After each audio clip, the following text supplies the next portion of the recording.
my mind, it must come to an end. Look at me now, will I ever learn? I don't know how, but I suddenly lose control. There's a fire inside my soul. Just one look and I can hear a bell ring. One more look and I forget everything. Whoa, whoa, Mamma Mia, here I go again. My, how could I resist ya? Mamma Mia, does it show again? My, just how much I missed ya.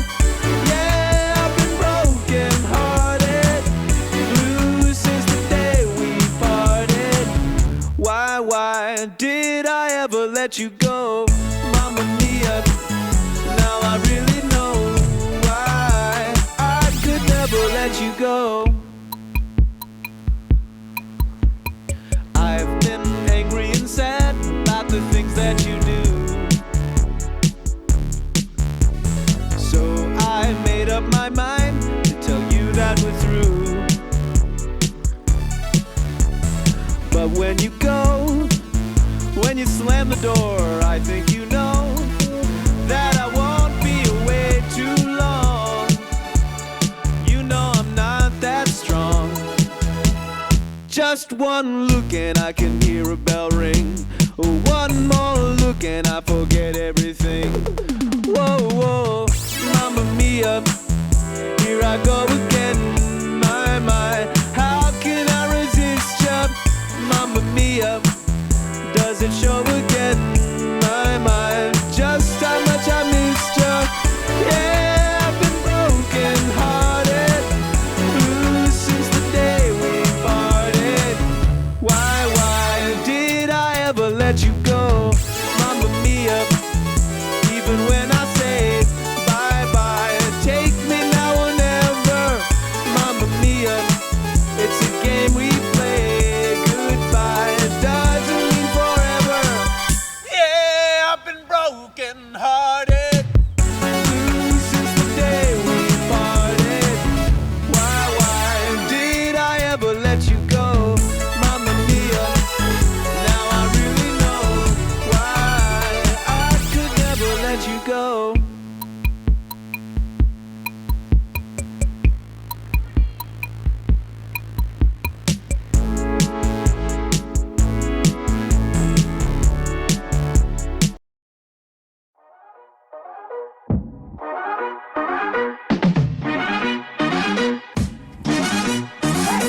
Check it. Check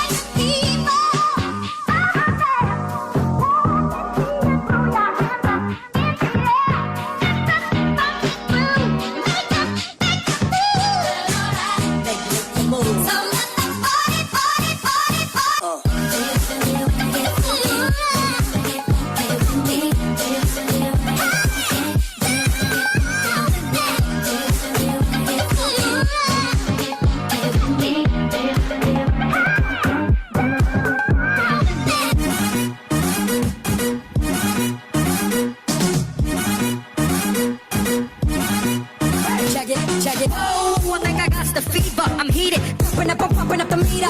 Roll me a ringleader, mad party bleeder. Make this with a storm, lead after leader. Hey, can you dig it? I come alive, calling, give me what you got. Back up, stick up, pump your fist up. You took the shot of the buckshot, a bus slip up. This morning like a kid, gonna make you feel alright. Pump it up all night, body rock, show me what you got. Let Rob break. Slip up. This morning like a kid, gonna make you feel alright. Pump it up all night, body rock, show me what you got. Let Rob break.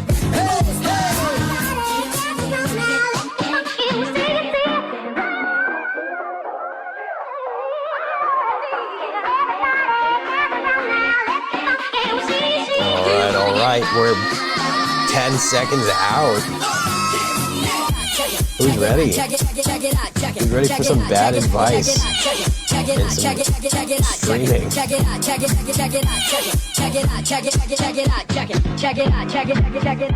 How's everybody doing? I don't know if I feel right doing the gag as I normally do today, but I'm gonna do it anyway because I do it I've done it the last two, so I'm gonna do it this stream as well.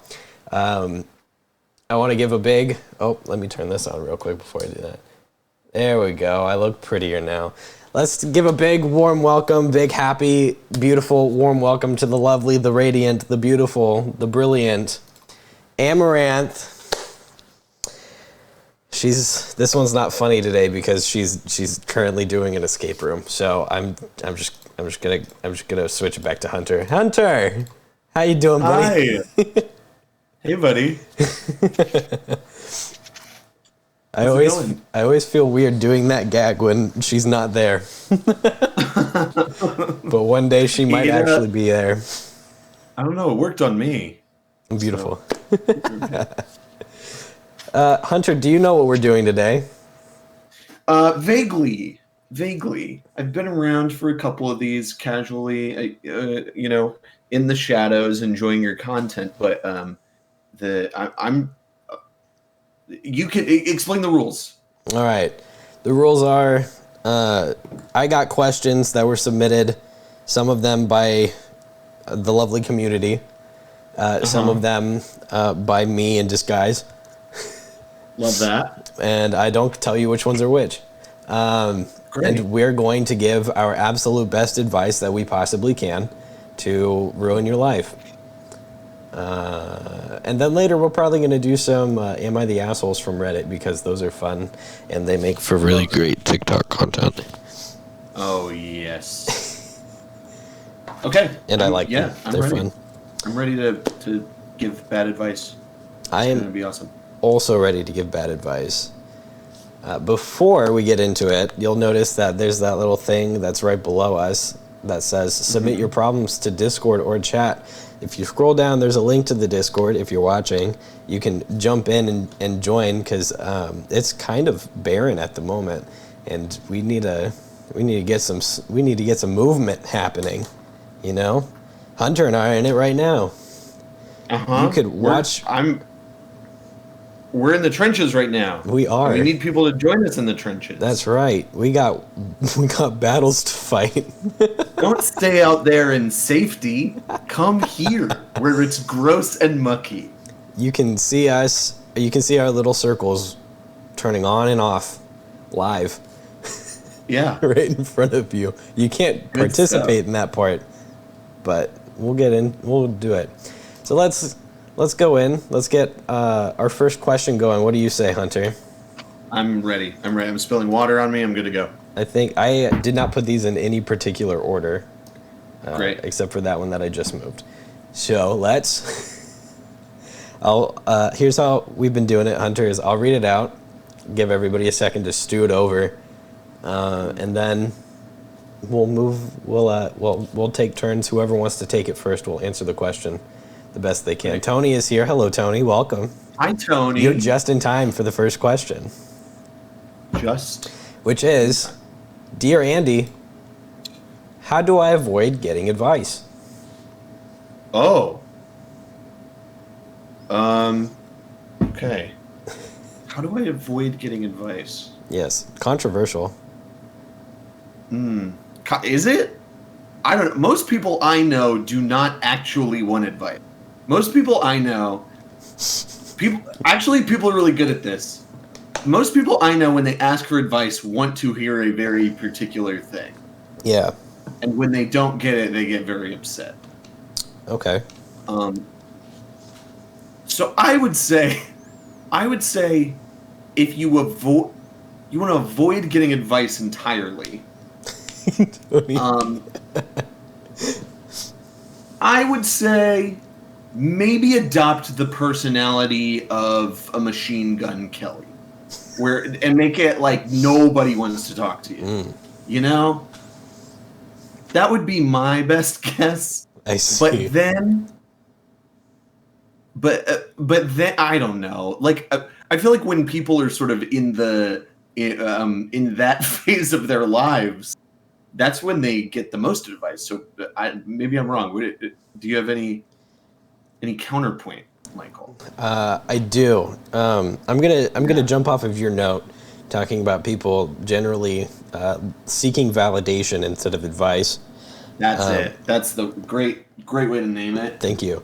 I'm going to say that the best way for you to avoid getting advice is to constantly give it. Oh, the hitch. Yeah, this is the hitch scenario. Yes. This is played by one William Smith. Yes. Yes. So when your life is going wrong and somebody starts to like give you a piece of advice, you hit them right back with a, you know what you should do. Yeah. This is good. And just keep going until you realize they don't want to be in the conversation anymore, and then they'll just stop. This is, yeah. You know what else you could do is you could do what I do and just never talk to anybody about anything except movies, and then they'll go, I'm not interested in you or this at all. And then they will leave. Just find, and I don't mean just, or theme parks. That's my thing, but like you should find your own thing that you're like, I could talk endlessly about this, and I make sure they check out of the conversation. That would be, I think that is probably a pretty good go-to. Yeah, I think what we're getting at is like you want to try to avoid conversation. You want to try to avoid advice by avoiding genuine interaction. Yeah, there you go. To be completely disingenuous everywhere you go. Yeah. Be molded out of clay in a way that is like you're like a little too glazed over. No rough edges. You want to make everybody that you interact with feel like they've just been sweaty, even though they haven't been. That's how you avoid advice. There you go. I like that. MJ, thank you for the 10 bits. I did not notice it. I see it over there. I think we nailed that one. The thing is that these go really quick. Apparently giving out bad advice is like super easy. It's okay. We can riff a bit. Yeah. Well, this one should be pretty easy for the two of us. And now that the view count spiked up to like double, perfect timing. This one may or may not have been submitted by the way, somebody very close. Go ahead. Tony, by the way, I was not calling you out specifically, but I just want to say that if you felt called out by that, maybe either avoid getting advice or recognize advice a little more. You take advice though. Never mind. We got a question from chat. May we ask for bad crypto advice? You absolutely can. Ask for any advice you want. I don't know shit about crypto. That was MJ. Well, hey, you must be you're the perfect person for it then. But yeah, let me, Bricky, let me handle this one because I don't know shit about crypto. I know too much, probably. Oh God! While we wait for you to formulate your questions, MJ, we're going to move on to this next one that's very near and dear to my heart for no specific reason. Dear Andy, I've now committed to a lot of things and refuse to back out of them and continue to sprint towards burnout. How do I do it all?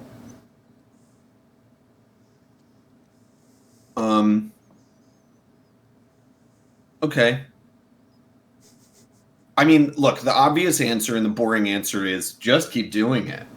That is true. That is the boring answer. It's the boring version of this is that you have trapped yourself in a sort of windmill of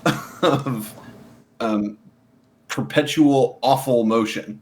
And you know what? Windmills do stop. Wind turbine, that's what I'm getting at. Wind turbines can't stop because then they stop generating energy. So you're sort of working on a centrifugal force, perpetual motion thing where if you stop running, you will fall flat on your face. Yes.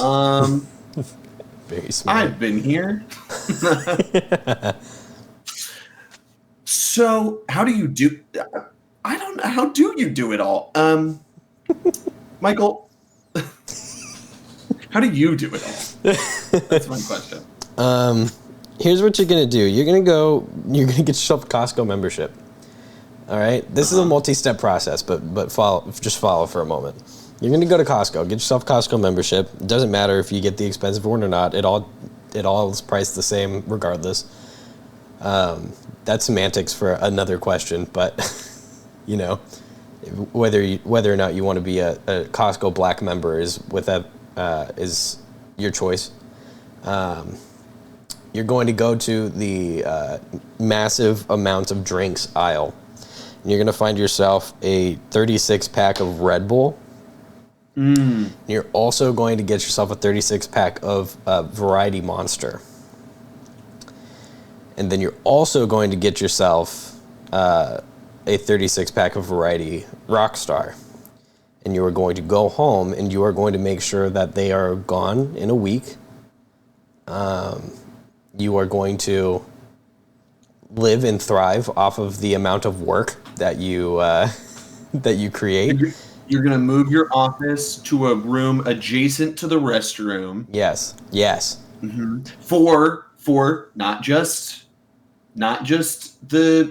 pee, but also if you're going to Ralph from all that caffeine. Yeah. That's where you got to go there. Yes.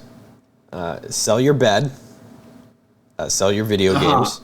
You don't need it. You don't need the bed anymore. RT Land, welcome. You're here. Hi, Ryan. If you see these wonderful question, you see the question. This is what we're talking about. What you're gonna do is you're gonna set a schedule for yourself. It'll look something like this: 5 a.m. Wake up, go back to bed for an hour, which you got rid of the bed, so eliminate that entirely. Actually, then you're going to eat. You're gonna have 5-minute breakfast, right? Make and eat in 5 minutes. Then the next 10 minutes, you're going to look over everything that you need to get done today. Now, the important part is no matter how many things you get done in the day, you have to double the amount of things that need to be done for tomorrow, right? Mm-hmm. So you got 10 things on the list. You have to have 10 things done, but you also have to create 20 more things.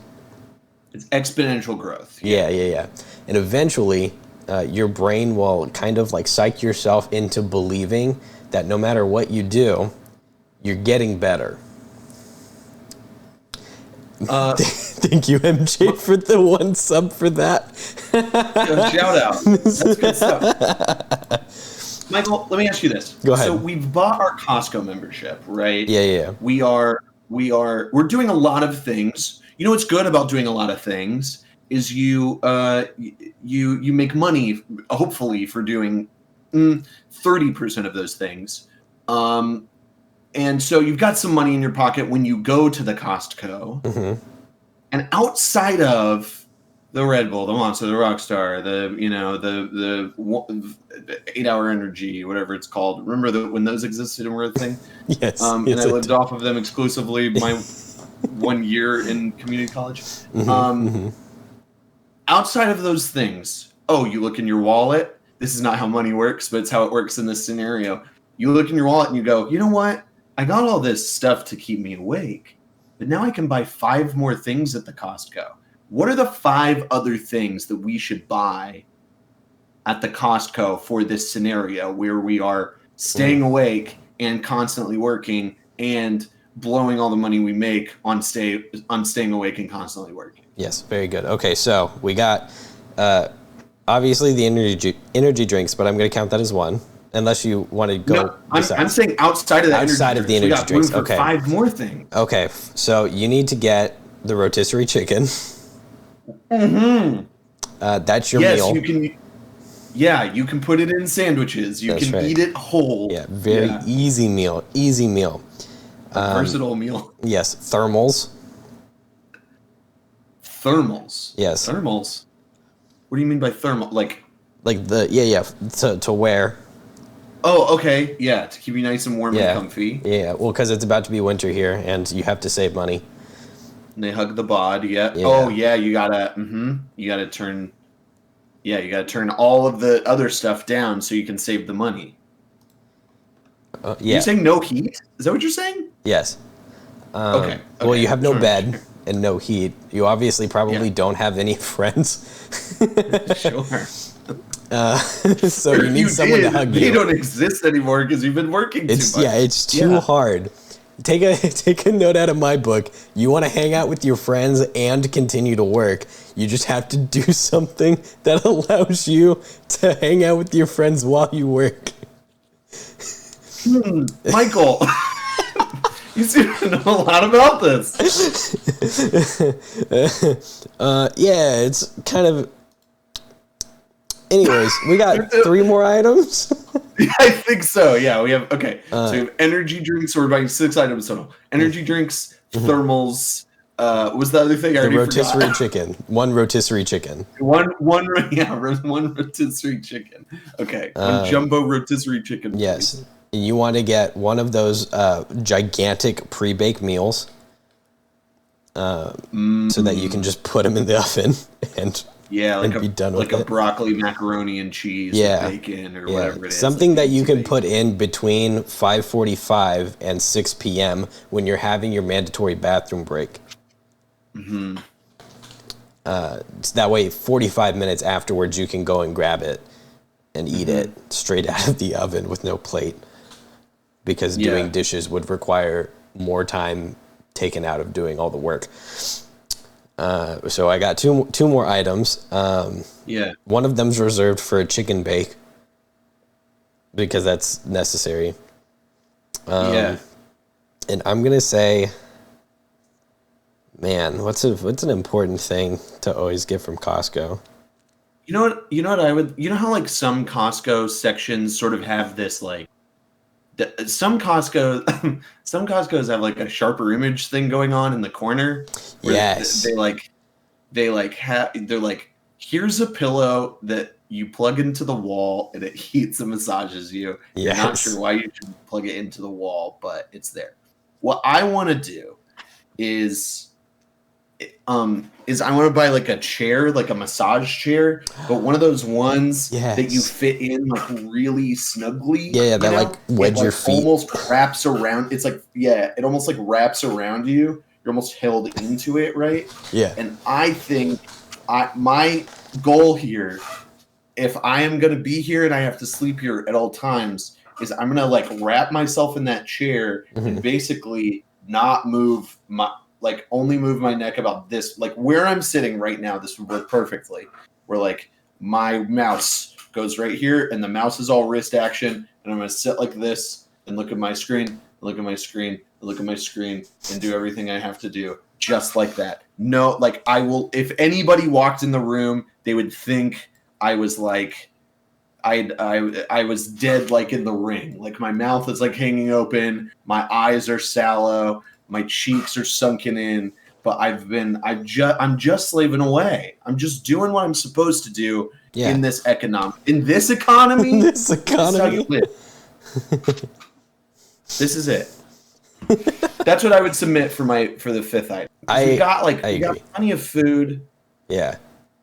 That's enough food for a month. Say a butt pillow, but you gotta get something where like your legs can go up that you can sit in for hours at a time. I agree. I think that's brilliant. And that concludes our weekly Costco shopping list. There we go. Costco shopping list for workers that never leave their home and are always working. That's going to be the name of my new novel with a bad name. You know how so many novels have bad names like that? Yes. Why is everything named that way? But it has to have like the cursive and the flowers on it. The cursive. I saw there's an HBO Max show happening. Somebody was just tweeting about this called like The Sex Life of American Teenagers, the sex life of teenage girls, something like that. Where I should not be watching that show. No. Put it away. Yes. Like I'm cuties. a grown man.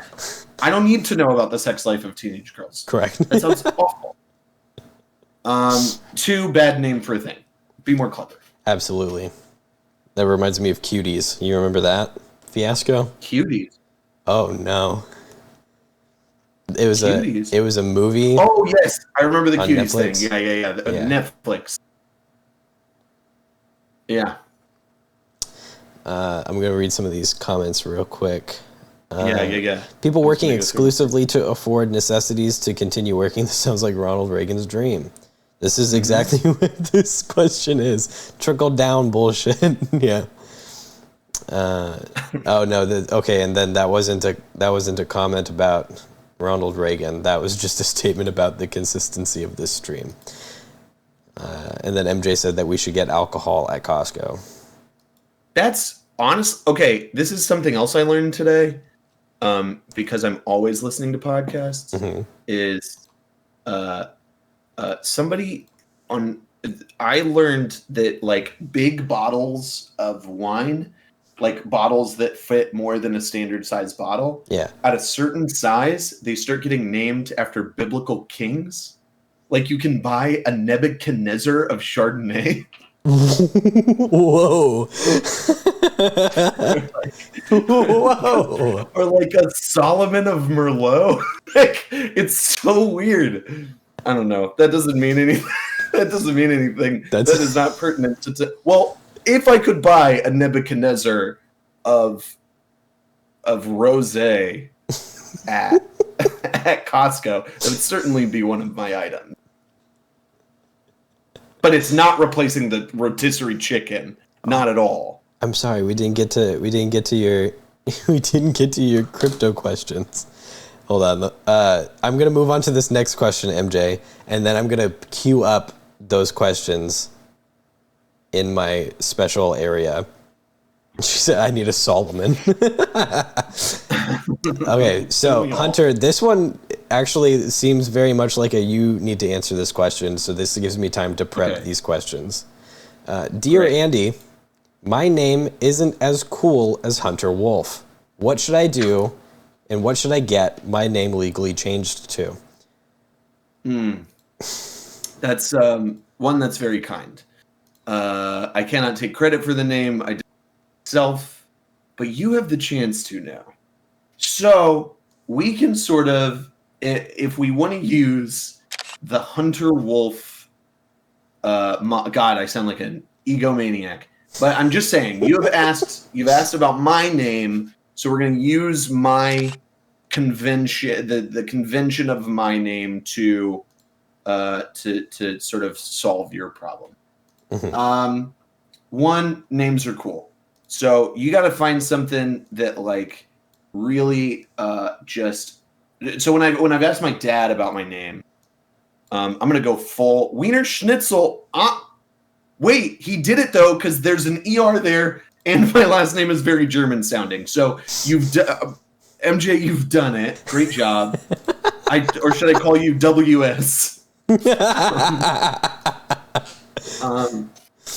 So when I've asked my dad about my name, and to sort of give away some of the story for free, my middle name is Augustus.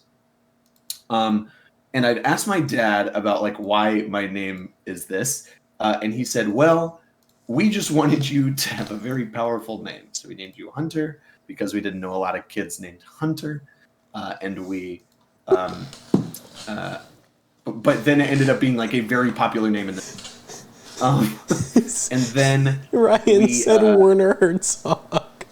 This is why I love Werner Herzog. This is because like it's a similar sort of situation. Yeah, I love Werner Herzog for his name, but the other thing that makes Werner Herzog cool is not just his name; it's that he sounds like a dude that would be named Werner Herzog. Like when he talks, the sort of existential, the constant existential examination of his current surroundings and whatever he's talking about.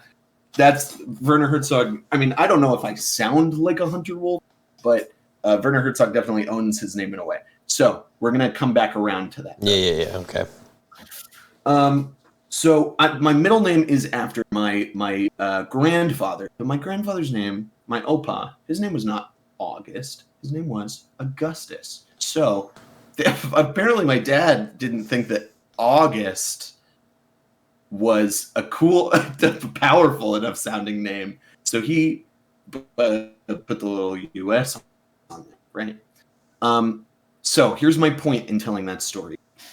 One, we've got a couple ways to go about this. First off, find an occupation that you find, an occupation or an activity or something that sounds very cool to you. Chat, I will take any suggestions you have. I think we should build this name together. I Stalker agree. Razorback. I agree. Very cool. I will take any Stalker suggestions you have. I Razorback. think we should build this name together. Michael, if you come up with anything too, please. Well, I have to give my answer separately from you. Oh, that's true. That's true. Would you like me to? Yeah. I'll walk through these, and then I'll walk through the steps here. Okay. And then, okay. Let me know when I so- should jump in for my answer. So first name has to be some kind of occupation or activity that makes you sound awesome. I don't like hunting. I just saw Ryan's comment. Wow. Wow. So, sorry, I'm back. Find an occupation or activity that makes you sound awesome. I don't go hunting, but admittedly, if you saying I am a hunter kind of sounds pretty cool. Your middle name is somebody else's name. This is the Hunter Wulff name generator. Your middle name is somebody else's name, but make it more awesome. And then your last name is an animal, but spelled differently and cool. So we have Hunter, August, us, Wulff, Wullff. Again, any suggestions? If people want to partake in the Hunter Wulff name generator, I think I'd be happy to shout some of those out. But that's what I would say. That's how my dad got there. He didn't give me his last name, but surely he was owning the last. Yeah, that's my best or my worst advice. Oliphant is a perfect. Oh my god, it is. It's elephant, but different. Oh my god. Oliphant. See? That's actually really Oliphant. good. Good job, Ryan. Great, good shout. Yeah. Okay. All right. Michael, jump in. Well, I just put Hunter Wulff into the Wu-Tang Clan name generator, so you should get your name legally changed to Crane Awesome.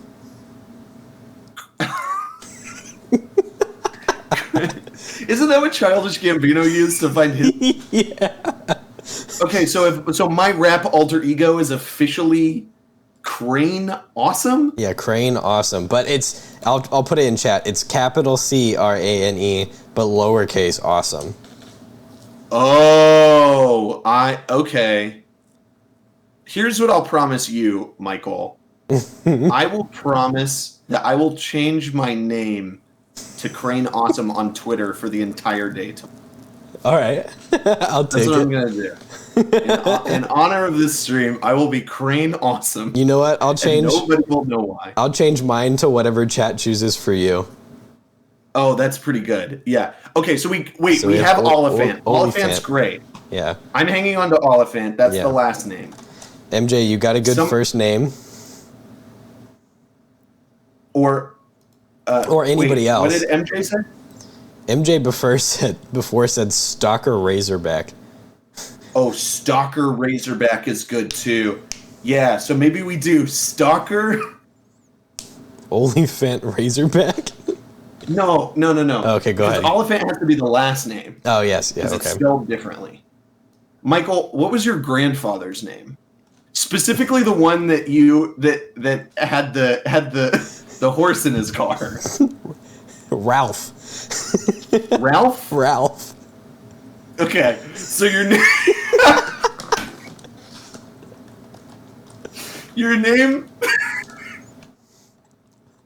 Your name is Stalker Ralphus Oliphant. That's your name. You've done it. You want US or AS? Ralphus or Ralphus? Well, Ralphus, I think, because I'm August us. Yeah. Okay. There you go. It's been changed. Here, wait. Do I have my phone on me? Yeah, I do. Okay, I'm gonna change mine right now. Crane Awesome. Crane Awesome. That's what it is. Stalker stalker. Yeah. Oh, yeah. It's definitely there. I see it now. If y'all want to see it, there's a little button that you can click on under the stream for Twitter. Crane, awesome. That's me. Okay, I've done it. God. Okay. Yeah. Look, Ralphius. answer. Ralphius is good too. I mean, you do Ralphius if you like Ralphius better. It's just adding 2 more letters. Why not? That's true. Ralphius does sound more epic than Ralphus. Yes, because that's what I Ralphus sounds think like you when that bullshitted name it. comes up. 'Cause I think, Right. what an epic name. Ralphius. Yeah. The main character of Ridley Scott's Gladiator sequel. You don't see a button. Are you on mobile, MJ? Because you probably have to go up a bit to the about. And that's how you can find it. Otherwise, it's a big red button that says Twitter in beautiful font. Okay. Well, while MJ looks for that, let's answer these 2 questions that we were given by MJ during stream. We got these 2 questions during stream. So if anybody wants to participate in chat, this is how we do it. So Hunter, because you are obviously more qualified than I am in this area, in crypto, what is the difference between POW and POS? Okay. And I'm if gonna you'd like to answer tell this. us what they are as well, because they're acronyms. Yeah. So we're talking about money? Fake money, internet money. Internet money. Yeah. Money that I cannot hold in my hand. Which, by the way, I tweeted this earlier. I'm really good at tangents. I don't know if you can tell. This is going to be a really short one. I've been really thinking about whether or not I'm supposed to get into TikTok. Like, if that's a thing that if I should be more active on TikTok. And today I saw a dude willingly piss his pants for likes. And I'm now pleased to announce that my big stint on TikTok, me becoming active on TikTok, my grand entrance into TikTok is at least delayed for another few months. I think I'm good. I don't think I need to be on TikTok. With that being said, I posted 3 TikToks today. Yeah. All because I have no idea. But like, I cannot, in good conscience, after I've seen that, willingly participate in a space. Can you imagine willingly on camera peeing your pants and not getting paid for it? I cannot imagine. One. I saw it like 3 weeks ago, and everyone was like, "This is fake, right?" And he was like, "Yeah, yeah." Yeah, sure, of course. And I did leave a comment in there, I believe, where I said, "Y'all don't realize that the amount of time and effort that it would have taken for him to set it up as a joke is a lot longer than it takes for him to like make piss." Yeah. So. Yeah. And the time that he would have had to set and the time that been to pee twice. So I'm sure piss my pants for likes. Good for you, Mojo. You're a stronger man than I. I can't do it. I have too much pride. All right. Okay. The difference between what POW is and POS. Okay, what is POW? I'm going to take my best crack at this. I have no idea what these things Go are. ahead. But I would say the difference between a POW, I hear bits. Yeah, one whole bit. Thank you, MJ. Nice. Oh, I hear a bit. Literally a bit. Nice. Well, I would say the difference between a POW and POWs have been, like, prisoners of war have been through a lot more than pieces of shit. Pieces of shit can eat shit. But that's not about internet money. But if I was going to do it, the POW is, I don't know how to do this. The POW is good. It's the power of Wulff, and the power of Wulff is good. So you should engage with the power of Wulff and the power of the Sith is bad and you should not stay away from that. That's NFTs. NFTs are POS.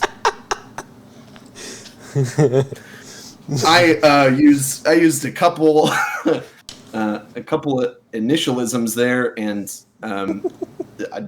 I still don't know what either of them mean. But that's what I would say to you, MJ. That's the best power of Wulff. That's the power of Wulff. That's great. So, MJ, to answer your question, the difference between proof of work and proof of sale would be depending on whether or not you are the end user or the transaction initiation. And so while I can get boring for a minute while Hunter closes his ears from all of whatever's happening. No, I'm good. I'm here. I'm learning. Proof of work is essentially just saying that yes, there's this thing in the blockchain, and it does look like somebody is doing it on both sides. And then the point of sale would be you getting the proof of work back as the person who was initiating the transaction, saying yes, this is gone through now. That's the difference. My bad answer, though, my not real answer, non-educational answer is the difference between a prisoner of war and a piece of shit depends on what side you're on. So the next question we have here is, dear Andy. That's great. That's actually a real answer. Relly, you're here. Relly's here. You're not late. You're just on time. Kapow. Kapow. Dear Andy, how do I get rid of my husband but keep my in-laws? Oh, well, Siri used to have a function. Oh. No. So, husband bad, in-laws good. I've been through a fair amount of breakups in my time. And almost always, post-breakup, the parents have been nicer to me than the person that broke up with me. And I think that what you do is that... best advice is start playing video games online with your father-in-law. Like really get him involved in your Destiny 2 raid group. There you go. And he's got to get his dailies done. He's got new raids coming out all the time. He's got to get them done with somebody. And if he ditches your group, he's not going to get them done. The Fallen will overtake I'm extending my Destiny 2 knowledge. The point is, you really got to get him involved in your GTA 5. Get him involved in your Fortnite, competition squad. And then he will not, you got to give them something to really you got to extend like a feeding tube to them of sorts. And without you, they don't eat. Yeah. Chances are, I would guess your in-laws pretty old. They're probably they're not of our generation. They're not going to play video games by their own volition. Not really. So, but they do get addicted to things a lot easier. They what? They do get addicted to things a lot easier. They do. That's right. My point exactly. So, once you give him a taste of that sweet, sweet GTA 5 violence, that victory royale.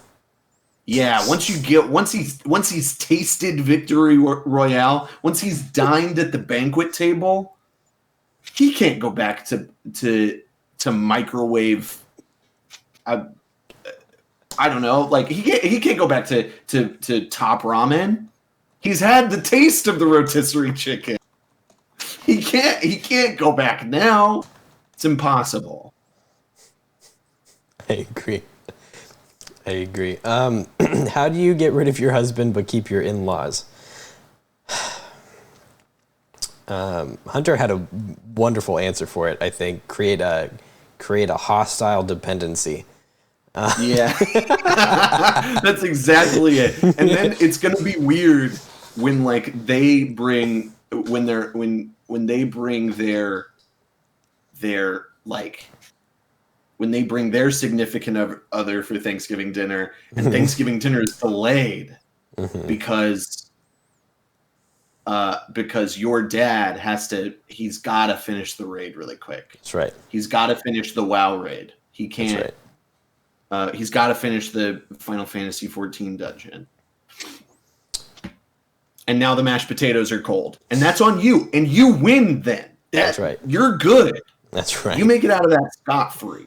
It's awesome.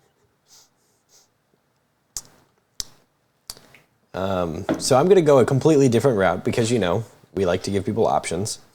What you're going to do is you're going to Google Onion Tour. And you are going to search the dark web for a man who takes care of problems.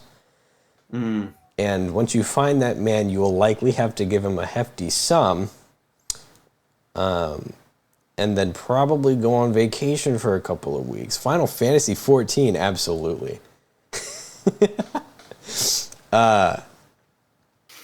And after you get back from vacation, for some reason, your bank account has a lot of money and you don't have to worry about it anymore. Yeah. You didn't sign a prenup, did you? I think you're good. Well, if he dies, the prenup is that. Can you imagine if it was like, if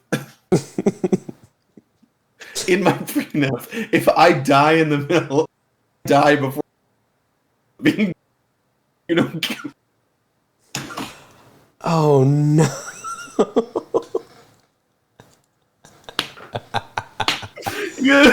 That's like very you cannot specific. murder me before we've been married for 30 years. Damn. You can't. And the money goes to like a roulette of like family members and a random person.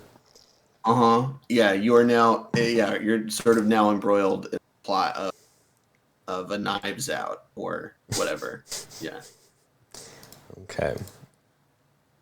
No one said die. No one's dying. No, they're going away. They have places to be. They got eaten by a crocodile at Walt Disney World or something. I don't know. Yeah. Relly, I told Relly we would revisit the first question real quick, just to recap, since she's here now. The answer to the first question was, my answer to how to avoid advice is to, whenever somebody sounds like they're about to give you advice, to go ahead and give them advice until it's uncomfortable. And Hunter, yours was? Be unappealing. be totally, absolutely just the worst person to hang out with. Until you find somebody in your life that doesn't give you advice, and then you're like, cool. I can hang out. You will find people that are not interested in advice. You will do that. Yes. Or at least you will find people that ask you before they give you advice. Yes. Which is sort of best case scenario. Because I don't know anybody that doesn't want advice 0% of the time. But just be, like, before you go and hang out with them, bring a bucket of Nickelodeon slime. Yes. And then if they start to give you advice, it's slime time. Because, slime time. Either for them or for you. Yeah. It would be more unsettling to me if the person I was trying to give suddenly pulled a bucket of Nickelodeon slime out and dumped it all over themselves without saying anything about it. Like, don't address it. Maybe that's what it is. Deadpan, dead face, just right over your head. It's a very iCarly bit right there. Mm-hmm. The classic iCarly bit. I think that's, you know what? I have better advice now that we've let it sort of stew a little. Which is great because we're gonna move on to our next question now. Mm-hmm. And bear with me on this one. People who were here last week, you'll understand. Here we go. Dear Andy, I still don't know where the fuck my catalytic converter is. Somebody has it. I know they have it. Where the fuck is it? Okay? Like, it's not funny at this point, all right? You come in the middle of the night and you steal it out of my car, and then you do what with it? Where is it now? Probably just sitting somewhere, right? Well, you know who could use it? Me. I could use that catalytic converter in my car right now. Mm-hmm. Car need go. Car need go. It can't go. It no go without converter. To be honest with you, question asker, it is probably cracked open like a spring chicken's egg, and has been sort of siphoned of its precious metals, and is now at some. There's probably little bits of the precious metal found in your catalytic. Where do people sell that stuff? Pawn shops. I don't know. Little bits of precious metal, but I know that's why people steal them. Do people just like walk into pawn shops with like the platinum part of a catalytic converter? You're like, yeah, I just have this here. Yeah.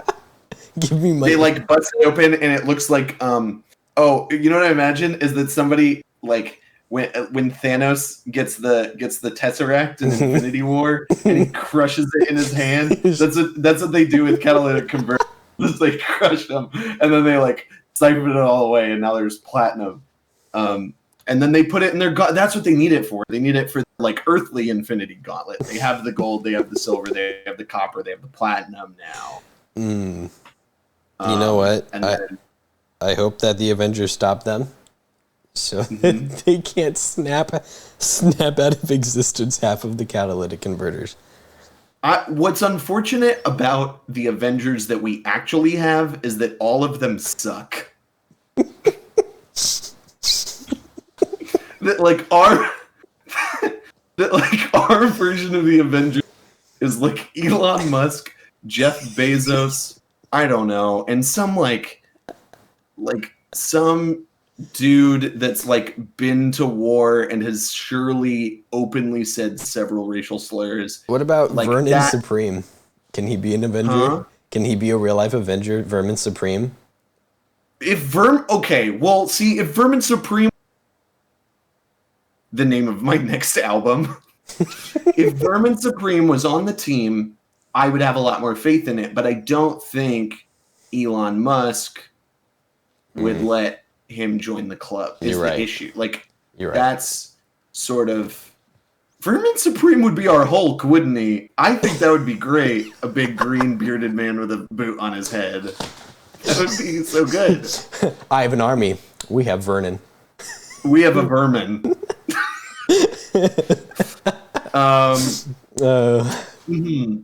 Brush your teeth with horsehair toothbrushes. I don't know. He says some dumb shit like that. I love. Free ponies for everyone. Free ponies for everyone. It's too early to be talking about Infinity War. I know. We just watched them. I'm just saying that like real Earth Avengers suck. The MCU Avengers, the comic book Avengers, they're pretty cool. I think they kind of rule. They got cool powers and they do good. They do good for the universe, right? But like if you were to sort of draw an equivalent to any of them in our real life, all of them would be awful and I hate them. Or they're just too weird for me to like, you know what I mean? It's basically the plot of The Boys. Yeah, that's it. It's like we have heroes, but they suck. That's kind of the situation. Yep, MJ, speaking of Elon Musk, the next question is, Dear Andy, hypothetically, if I had $300 billion and I wanted to go to Mars, what business should I focus on next to speed up the process? Anything that does active damage to the planet. Your best bet. Go back to coal mining. In mass. Yeah. into the mines. Yeah. Well, no, you kind of what you have to do is sort of trick your friends into believing that you have to trick your friends into going into the mines, and then as soon as they're in there, immediately sever your relationship, but like pretend you were never friends. There you go. Now they're dependent on your sort of. It's more toxic, literally, to both the lungs and to the spirit. A very toxic that toxic hostile dependency, where now you're paying them to be in the mines. Hey, they're making pretty good money. You're not so evil that you'll pay them pennies, but it's a hell of a lot less than what you're making. And so just sort of just wreck the planet, strip it of all its resources, and then use the money you make on that to strip it of its resources, more the resources specifically that you need to go into space. That's what I would say. Yes. That's pretty good. So yeah, back to mining for precious resources. I think that there's an entirely untapped business out there that is very profitable. And that is, Hunter, how much land do you say we have on Earth? 7. There are indeed 7 whole continents on the Earth. I picked a random number. I know you did, which is why this is so great. There are 7 continents on Earth and only so much land for us to occupy, right? And at some point here, we're going to run out. And so, obviously, one option is to go colonize Mars. But if you want to hedge your bets on both places, if you want to create a more sustainable living place on Earth and off of Earth, what you should do is you should focus your efforts on a business to drain the ocean. Here's my thoughts, right? There's not a lot in there that we care about anyway. All of the ocean water isn't drinkable, so it's not even good water. There are monsters in there. Yeah, things we don't know about. And do you know what else is under there? A lot of land. And so imagine all of the people who are struggling to get land in the world for themselves, the Great Expansion. You just make more land by getting rid of the water. And then you take the water and you put it on Mars. It's a win-win. Yeah. Water transport spaceships is a thing that I actually think is, as a sci-fi nerd, just big tankers full of water going to a distant planet to just go dump it on there and be like, well, Mars has water now. So check that out. We just brought it up here. No longer do you have to wonder. It is there. What if we brought Earth water to Mars and it immediately there was something we didn't suspect, and so we bring it up to Mars and it just immediately is once you put it onto Mars dirt, it becomes methane gas.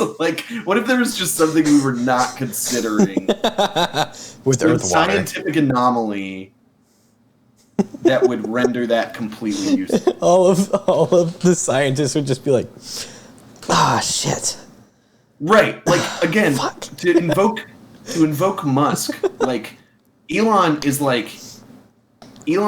we're going to colonize Mars. That's a thing that we are going to do. In I'm going to push us toward that in my lifetime. Imagine working your entire life for that to happen, and then water turns to marshmallows on Mars, some dumb shit. And then you get up there and he's like, oh man, and we gave him money. All of us down here gave him money for years. With our luck, that's what's gonna happen. We keep giving people this money, and some dumb shit like that's gonna happen. They're gonna go sorry, I lived a pretty good life though. And guess what? Actually, I saved some of that water for me. I really like the image of Elon on his deathbed, and they finally get to Mars, and he's like with the whole breathing apparatus and everything, and they go, "Sir, they made it." He goes, "Yes, it's done." And they go, "Sir, the water is now poisonous." And he goes, "What?" Yeah. Boop. And that's the last thing he hears. It's so bleak because now there's nobody to blame. Like we're all without water on a barren, dry planet, siphoning water out of each other. Like No, we have this Jeff Bezos. That's how Mad Max happens. Oh shit! That's how Mad Max happens. It's canon. Oh damn it! And then Jeff Bezos shows up to fix it all, but not really. Like, yeah, the Immortan Joe. The Immortan Joe is like already born right now. He's somewhere, just a big weird creep with a receding hairline. There are a lot of those actually. So pick of the litter. Who knows? Yes, it's a real scattershot. Who's gonna on the really far really cool end, we got Saitama, Mr. One Punch Man himself, and on the very far, very opposite end, we have Jeffrey Bezos. Mm-hmm. Oh my god. Yeah, I hadn't even compared the. Why couldn't we live in the universe with Saitama? There's only enough room for one very powerful bald man. Oh no! Did you see that Bezos that Bezos openly threatened Leonardo DiCaprio on Twitter today? It's my favorite tweet. What an insane man! I had to retweet it. Not because Leonardo, like, I would not expect anyone to have beef with Leonardo DiCaprio, a man who is simply like walking out in nature. Like all that man does is he is good at acting. Yeah. He like does movies, and in all of his free time, he's either on the beach, shirtless with his very excellent dad bod, or you know what's crazy about Leonardo DiCaprio? That man could be so fit and so hot, and he goes, "I'm powerful enough," and he's hot because of that. That's true. Anyways, he's got so much talent; it doesn't matter. Yeah, he's like, and he works very everybody hard. Loves me. Why do I need to work so hard? I don't. Like, it's enough now. I made Titanic. Everyone has a crush on me. That's right. Point is, he spends all of his time acting, drinking mimosas on the beach, or walking through fields for documentaries about how the Earth is dying and he wants to do something about it. Indeed, he does. And he does that. Like, okay, great. But, like, can you imagine anybody having open beef with that? Like, openly threatening that man's life on social media? Like, that's insane. There's so many other people. I thought Jeffrey Bezos. And I say his name incorrectly on purpose because he's a silly man. Bezos. Not Siri, thinking I'm talking to Siri. I'm not talking to Siri. Tim Cook's like, why aren't you talking about me? Pay attention to me. I got a solution for your problem. That's my best Tim Cook. I'm working on it. You ready for this next question, Hunter? Yeah. No, that I've forgotten. Wait, one more thing. I would like to see. Look, as long as everybody's making like Smash clones, give me a Smash clone of like all the richest people in America. So let Jeffrey Bezos and Tim Cook fight. That would be great. I agree. So you're talking about the Mii fighters, right? For Smash. I have a crowd favorite in my home is I have this one fighter Mii character named Punch Girl. Okay. I don't remember when I made her, but I'm pretty sure she's just one of the stock Miis that I called Punch Girl. And I destroy with her every time. And you just get, when you die, you see that like dumb smiling Mii face staring at you. Mii's with their shit-eating grins. All of them have them. That's right. Their Mii's are so punchable, and I love it. Okay, next question. Let's go. This is another one of those. I have no idea who asked this one. Dear Andy, how do I postpone a show I've been working on without feeling like I'm letting everyone down? You postpone a show you've been working on without letting everyone down.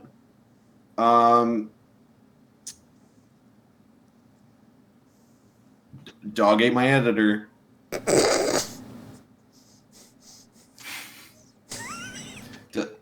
Kubrick ate my editing software. Shucks. Man. Odin knocked my toothpicks on the ground.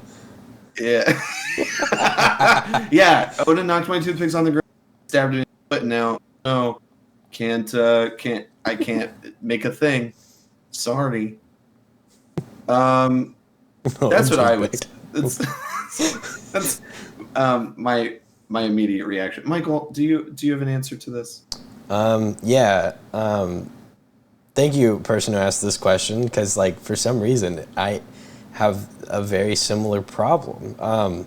This is definitely not just my weird way of telling everybody that Ghost Getters is postponed till January 2022. But Ghost Getters is coming back 2022, stronger and better than ever. I do. Thank you for 10 more bits, MJ. Appreciate it. You're good. MJ just loves to give him bits. I don't know why, but I'm okay with it.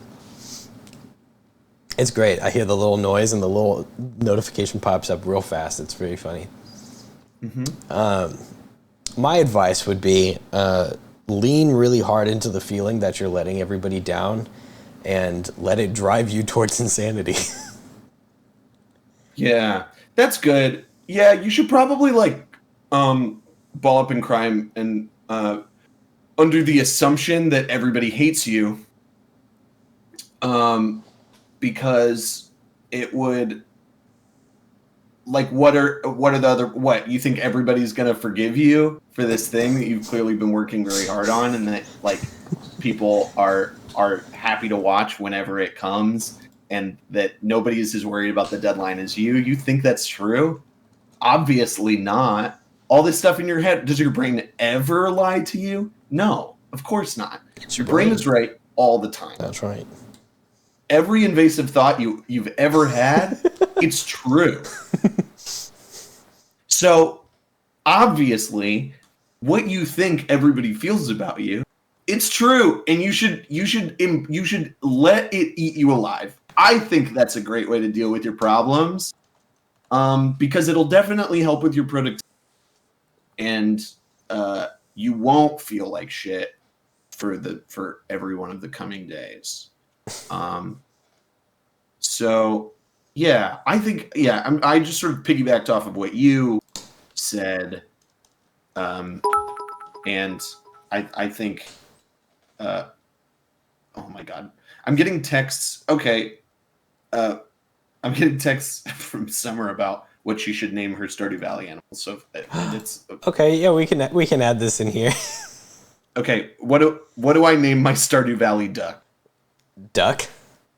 Yeah, it's a duck. Okay, hold on a second. I could do this really, really easily.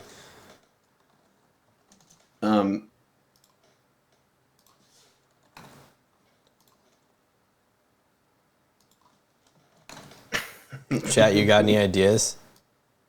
I don't know. I usually just go whatever, the first thing that comes to my head, and sometimes that's something like Bumpus, and then other times it's other times it's like Tristan. I don't know. There's so many. It's just the first thing I think of. So she texted me a second ago, and she said, "What should I name my chicken?" And I just texted her Frenchie. Tetrazzini. Well, the Wu-Tang Clan name generator said that it should be named Master Undo. Sir Undo? Yeah. How do you feel about that? I think I like Sir Undo is a pretty good. Yeah. If I was scrolling through my Spotify and saw that there was a new album out from Sir Undo, I would definitely hit play on that album. And then if I found out it was a duck, fuck, man. That would be wild. I'd listen even harder. I'd show everybody that. Dude, listen to this rapper. He's a duck. It's a duck. Quack, quack, quack. Well, better than Tekashi fan 69. art. We need fan art for Sir Undo now. Sir Undo Sir an official Undo needs, yes. live, original IP. I'll reach out to the graphics design artist. Okay. Next question. Another one that you'll be very, very good at answering, Hunter. Dear Andy, I want to get into NFTs, but don't know where to start. Any advice on how to make bank online?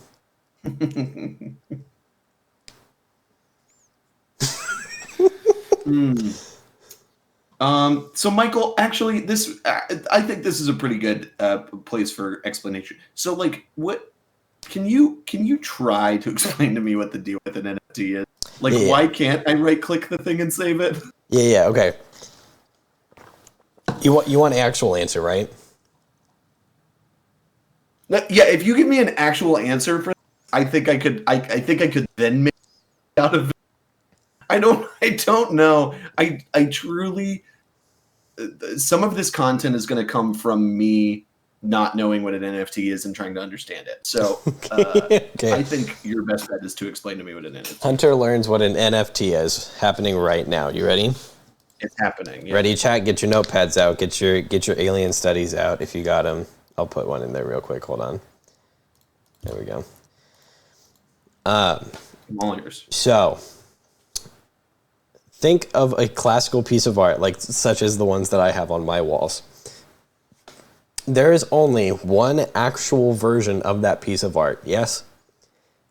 The only way that you can justifiably say that you own that piece of art is to have that one original piece of art. Okay. Like museums have, yes? Yeah.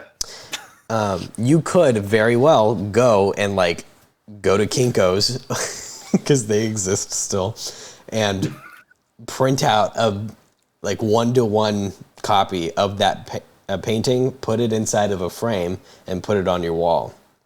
Mm-hmm. Aesthetically, it'll look great, I'm sure. But you and I both know that no artist has touched that painting. Right, because it is just a printed piece. Now, the issue here comes in with a digital image of how do I know I have the original version of it, right? This is where it gets weird. You absolutely could just right click save as or screenshot it and have it. That's the exact same thing as printing it out. But what crypto has that makes it a bit different is that it has this funky little thing called a blockchain. And when you take a piece of work and you mint it inside of the blockchain, that's essentially giving you like a certificate of authenticity that says this is exactly where this thing exists and only right here does it exist. Okay.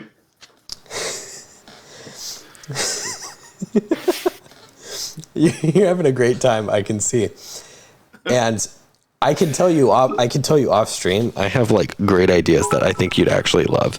But right now, I do agree. I think the NFTs, the way they are currently, are dumb as fuck. Okay.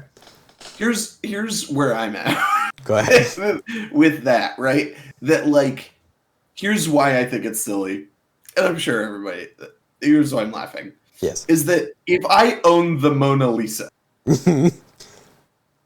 Leonardo, not DiCaprio, I almost did say DiCaprio.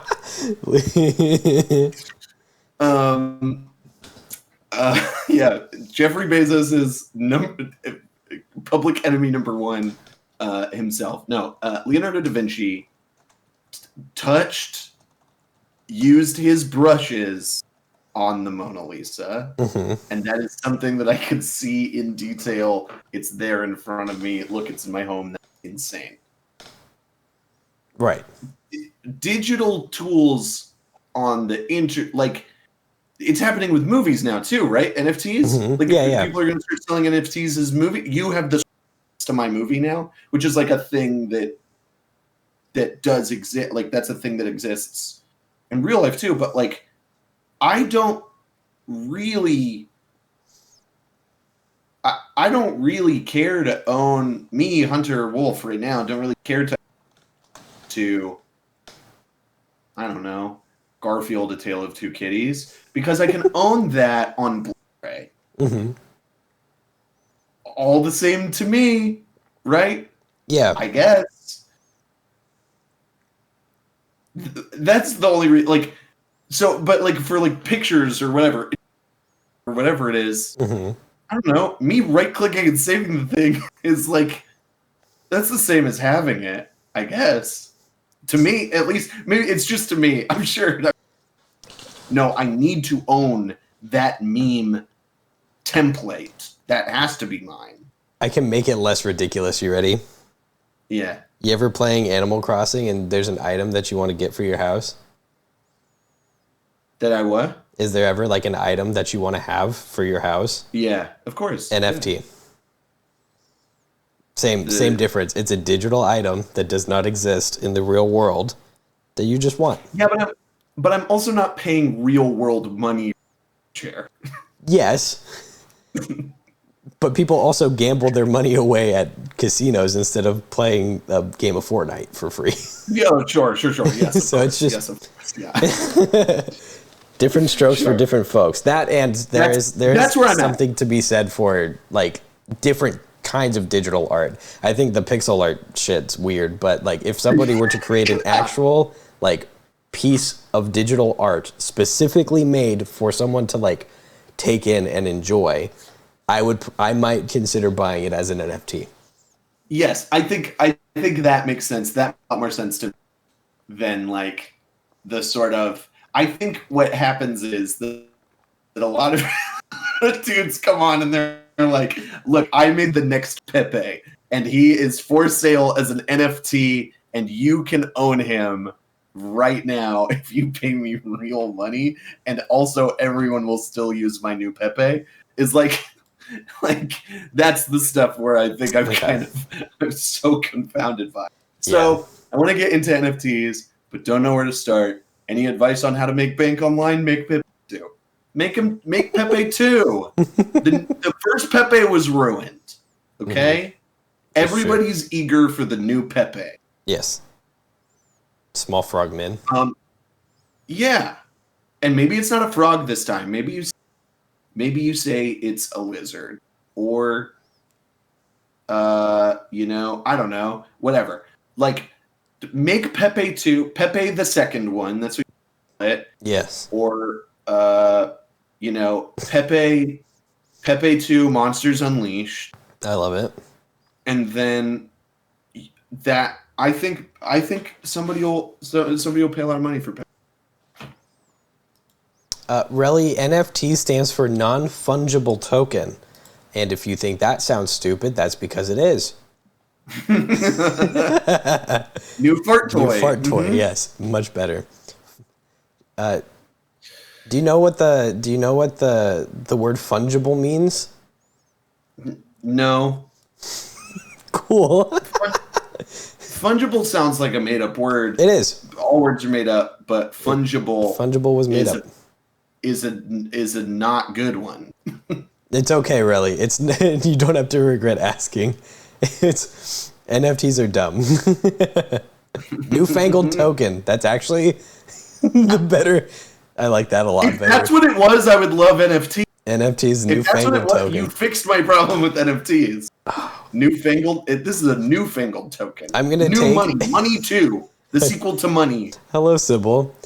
I'm going to take this comment, MJ, and I'm going to make it into an NFT. Anybody who wants to buy it on OpenSea, bids are starting at 1 Ethereum.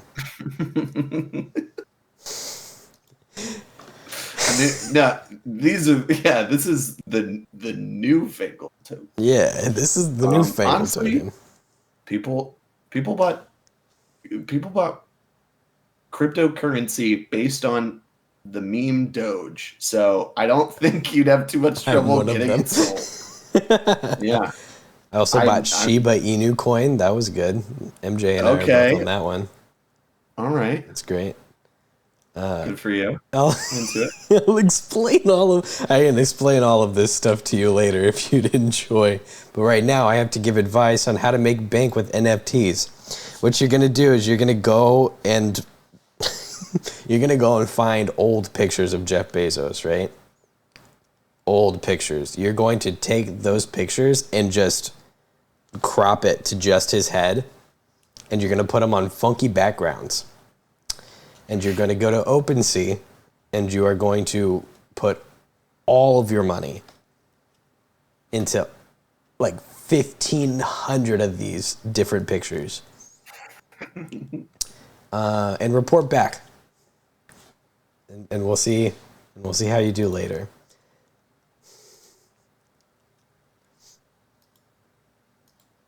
Name it something funky as well, like Bitsos or something. I don't know. Bitsos is good. I hate it here. Huh? It really said I hate it here.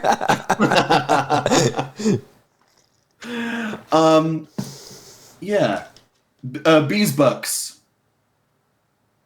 That's what I would name it. Bucks. Okay. Bees Bucks. I like it.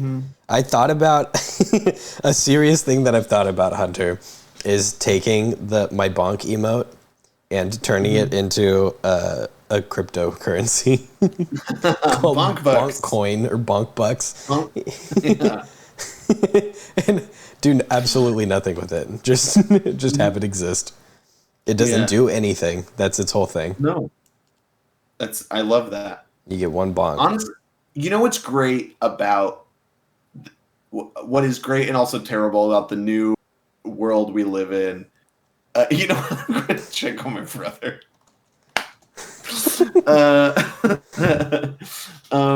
What's great about the new world we live in is that people will just do shit for the vine Yes.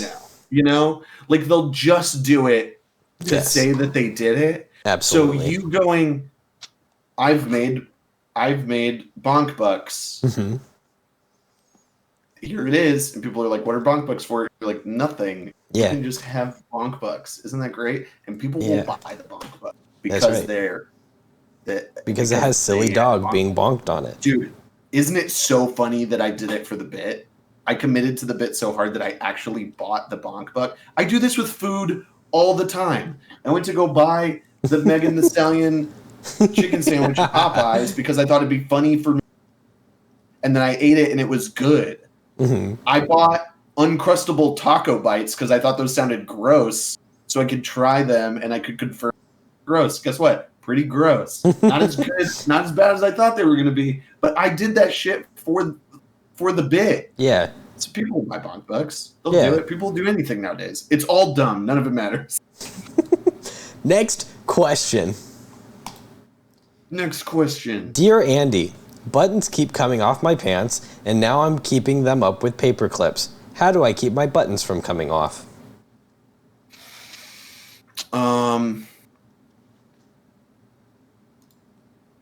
Hey, what are you doing where your buttons keep... Why is this an issue? What's happened? Hey, don't shame the person who asked this question. They might be talking to you right now.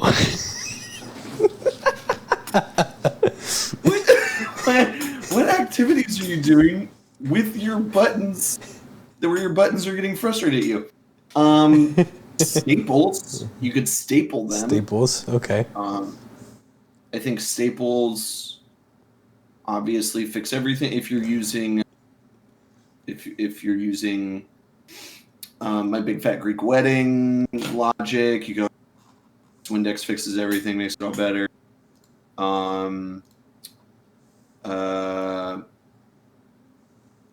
Yeah.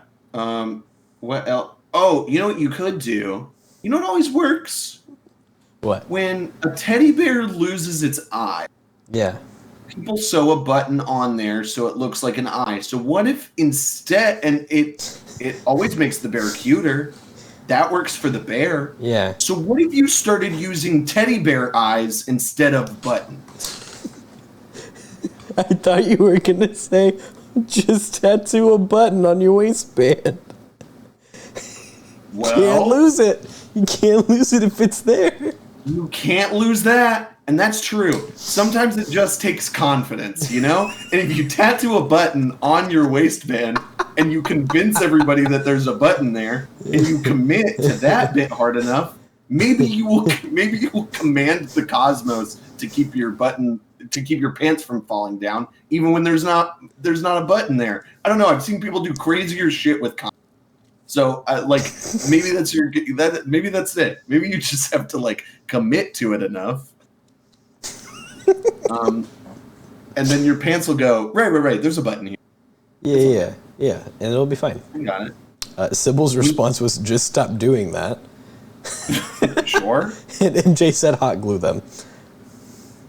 When I was in school, when I was at a school that required uniforms, people used to, it was required that you had a belt. You were to tuck your uniform into your pants without a belt. Mm-hmm. And so if you didn't have a belt that day, you would get written up and then they would still want you to have a belt. And sometimes the office would have belts, but sometimes they wouldn't. So what they would do is they would say, I don't know, find some, take a shoelace off of their shoe and tie it around their waist. And then it became a thing where like, kids were like, I forgot my belt. I'll just have a shoelace in my backpack in case I forget my belt, and I can just tie it around my waist. Because that's the part of it that matters, right? Is that we should be wearing shoelaces around our waist. But apparently, look, if it's good enough for the American, it's good enough for you. That's what I would say. Okay. I mean, question asker. Thank you. If it's good enough for the American school system, question asker, their standards are high enough that just wear forget buttons. Reject conformity. No more buttons. That's what I would. There you go. No more buttons for you. Just don't do any buttons anymore. We have a question from chat real quick. A very important one. How long is this stream going to be for? I'm asking for a friend who may or may not be me, but I'm not saying if it's me because I don't want to. We are... We got 3 more questions, and then I have a bunch of Am I the Assholes to go through. So, I don't know. It lasts as long as... Well, stream is probably going to be shorter than one Zack Snyder's Justice League. True. So,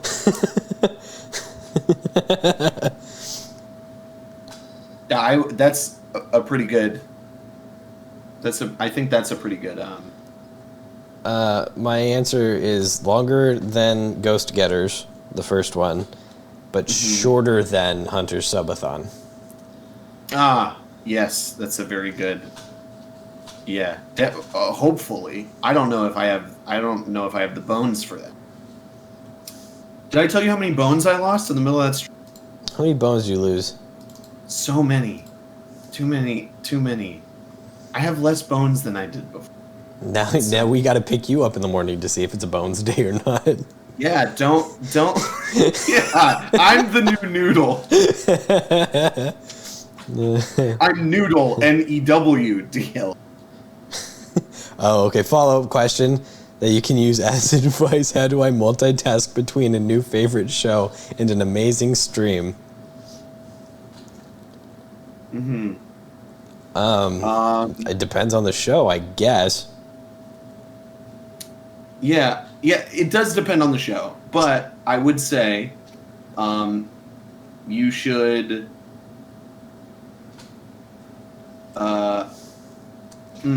I thought I had an answer and then it ran away from me. I think, really, you should stop watching Amaranth for a little bit because she streams every day, and you should continue to watch your new favorite show, Askin' Andy.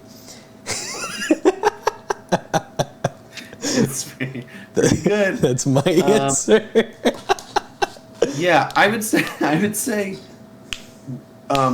say mute Squid Game and use us as your audio for Squid Game. It's much better than the dub anyway.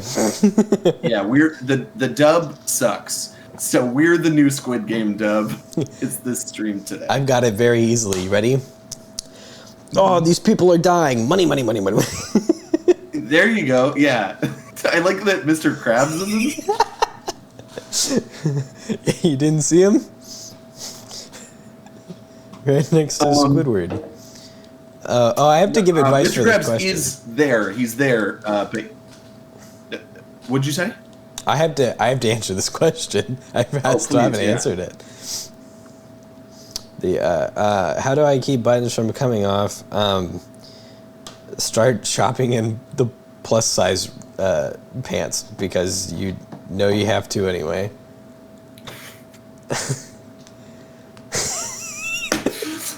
Or like I said, reject confirm sweatpants. That's what I'm doing these days. Funny you say that, Hunter. Very, very funny that you say that. Are you in sweatpants today? Let's go, sweatpants. Come on. Look at me.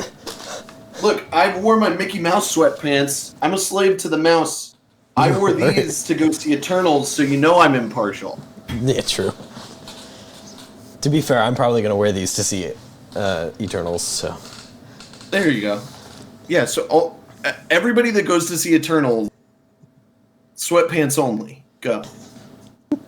Do you have an answer on how to stop dying? Yeah, I got this one's really easy. We don't need to spend a lot of time on this one. Don't. Yeah. I was gonna say, Tony, DM me for the link to the Fountain of, and then you should be good. Yeah. Okay, great. We got it for You wore a dress to see Eternals. You're obviously not on the trend. You missed the memo. Absolutely. Well, when you go see Eternals again, Tony, sweatpants only. Yeah, sweatpants only. Not sweatpants only, but yeah. Dear Andy. Or sweatpants only. Do you? Dear Andy, I want to get another pet, but my partner says 3 is more than enough. What should I get behind his back, and how do I get away with it? Okay, so actually I have real world advice. Like actionable, this worked. This has worked in real life. What you do is you you pick a pet, any pet that you want. It doesn't matter. Let's say it's for my case, I have lots of cats, right? So say you want a cat. What you do is you bring them home. You bring them. Well, if you really want to play it safe, you go to them and you say, "Hey, we found a cat. I'm just gonna. I need a specific animal, so I'm gonna keep saying it at this point. We found a cat. This person is gonna take care of it, but they are." Pick somebody they don't talk to, or they're not friends with on Facebook, they're not friends with on Twitter or Instagram, or find somebody that's really going out of town and say, this person is going out of town, they need somebody to watch the cat. I sort of agreed to watch it, is that okay? And then they will probably say, if they're anything like me, they'll say, yeah, sure, okay, that's good. We can do that. It's just for a weekend, not a big deal, just for a weekend. And then, you know what you can even do if you really is like get out ahead of this a little bit and then extend it by a day, like every time you talk about it, like another couple days. So that way they're like, you still have the cat on Tuesday and you're like, they're like, oh, I thought it was just for the weekend. And you're like, no, it was through Wednesday or whatever. Anyways, I'm bumbling over my words. Point is, you bring them into your home without the commitment of you already having the cat. And then you make your partner fall in love with the cat. You say, hey, they're on the bed. Oh, I'm playing with the cat. Hey, come over here. Come play with the cat with me. And then you go, oh, I got to go to the restroom. Will you watch the cat? And then your partner's on the bed alone with the cat, and then they fall in love with the cat, and they spend the weekend with the cat. And now partner's not going to let the cat go. So then you say, hey, would you be interested? Or make them come to you about this. I think that's how you sort of extend this. It's not long game. It's not short game. It's sort of somewhere in between. But you are actively sort of working the emotions of your partner. It is manipulation in order for you to keep said cat. That's it worked on somebody that was definitely not me. Riley said this is supposed to be bad advice. This sounds like good advice. Still sounds like good advice. Look, if it's good, I'm just saying, I'm saying that your partner is probably right. That three pets is enough. Take it from somebody who has lived with 6 cats in his home before. 3 is enough. It is enough. You don't need any more. I promise you, you don't need any more. This one but if you're seems really to trying to get that 4th hit a little pet, too close for the bad advice stream. if you're really trying to get that 4th pet, that's how you do it, because it worked. That's so bad advice, because I think probably 4 pets is too many. Here's what you're gonna do. You're gonna go chaotic neutral on this one, right? You're gonna go out, and since you can't have more than 3 pets, what you're gonna do is you're going to get a pond, and you're gonna fill it with goldfish. Ooh. And then, when your partner's like, well, we already have 3 pets, that's plenty, you go, no, we have like 30. What's one more? That's it. This is good, because I picked up on your... Before you said goldfish, I was going to say Neopet. You are going to open your Neopets page and be like, honey, I've been managing these Neopets since 2006. They've always been. Either that, or you go on eBay and you buy a shit ton of Tamagotchis, but you gotta stay on that. Yeah. Or they will. Yeah. They will not do what. Like you really gotta to show that you're That's a little more active, but more impressive. If you have like 30 Tamagotchis and you're like, look, I've been taking care of this one. What's a cat? They practically take care of themselves anyways. Mm-hmm. That's what it is. I think we nailed this one. I think there's nothing to be said about that one. Nothing else.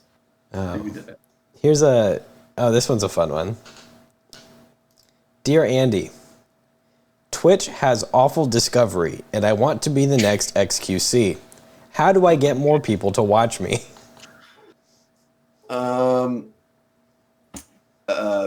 Pitch your pants live on Twitch. Mm-hmm. It might be against TOS. I don't know. I'd have to check. You know what you do? You know what you do? You name your stream "Fuck TOS." we going all in. That's what you say. That's the name of your stream. Hunter, I think you're actually onto something. I think you name every stream "Fuck TOS." This is the one. That's like it's always like something odd. And then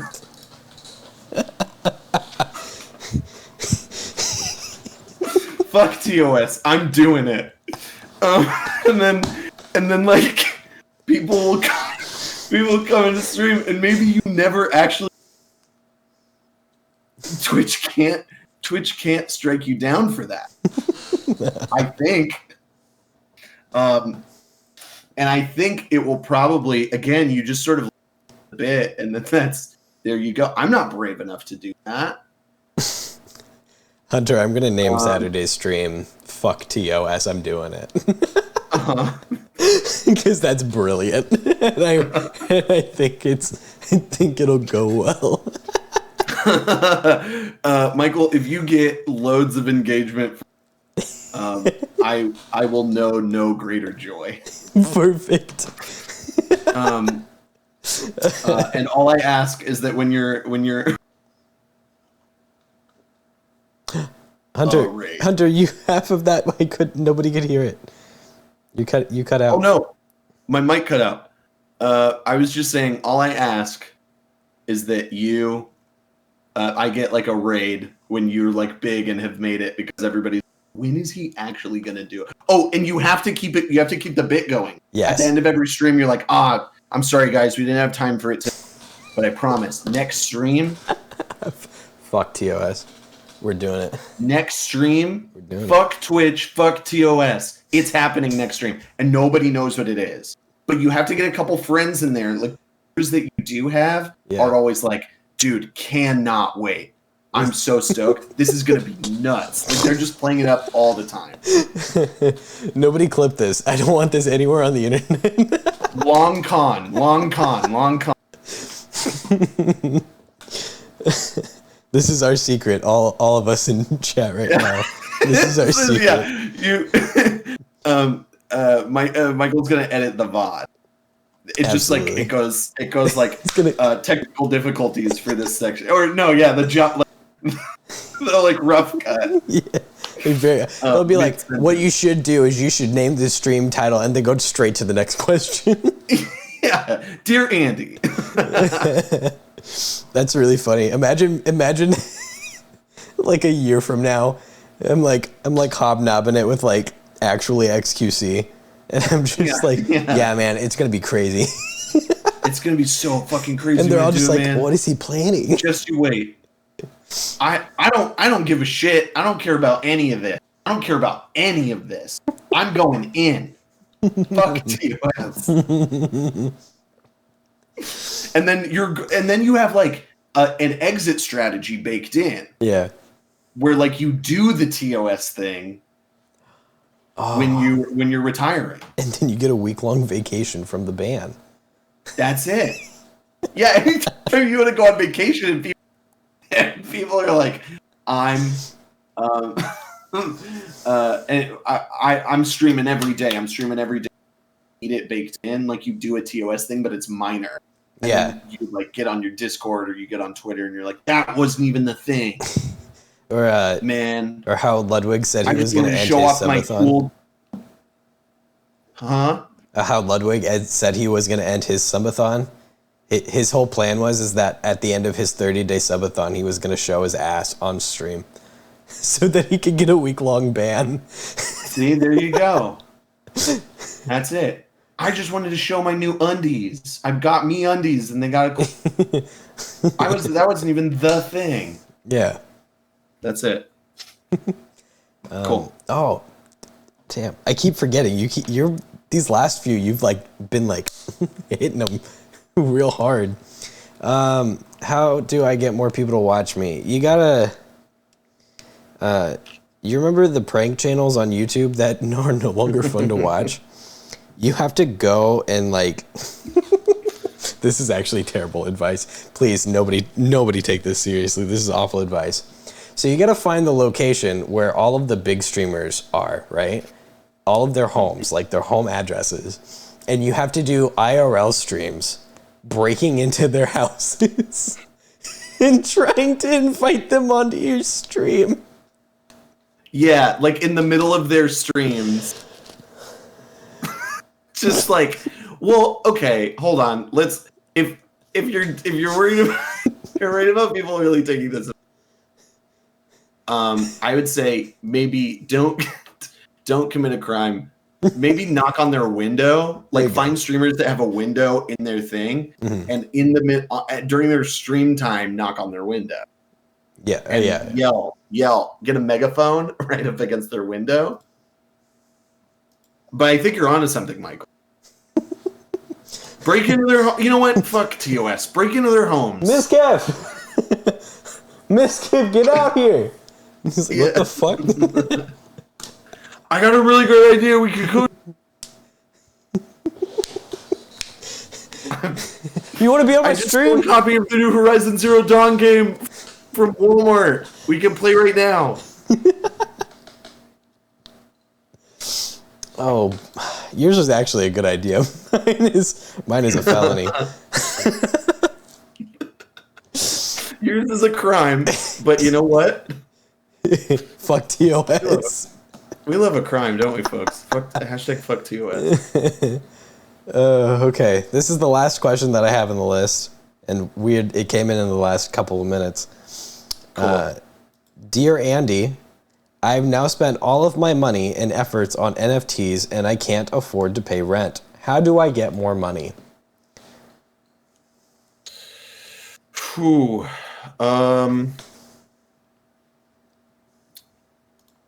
This is something I've sort of been working at recently, not because I can't pay rent, but I've had car issues, so my money's tight, and I think what I might do is turn myself into a megamind. Okay. I'm going to become megamind, and my empire will be NFTs. I'll exist only on the internet and will be a supervillain. Upload your conscience to the cloud. That's it. That's what I'm saying. Yeah. Is that I'll upload my conscience to the cloud and then I'll become. Can Yeah. you imagine me with like a taller head and blue? I'd look great. I agree. And the thing is that like once you become you kind of look like me. So like that movie has definitely has a tail and everybody thinks. So like of course you can be like, I am a supervillain, but also I'm available for kids party. And then all the children that are still watching Megamind, like you like see the problem with becoming a Megamind is so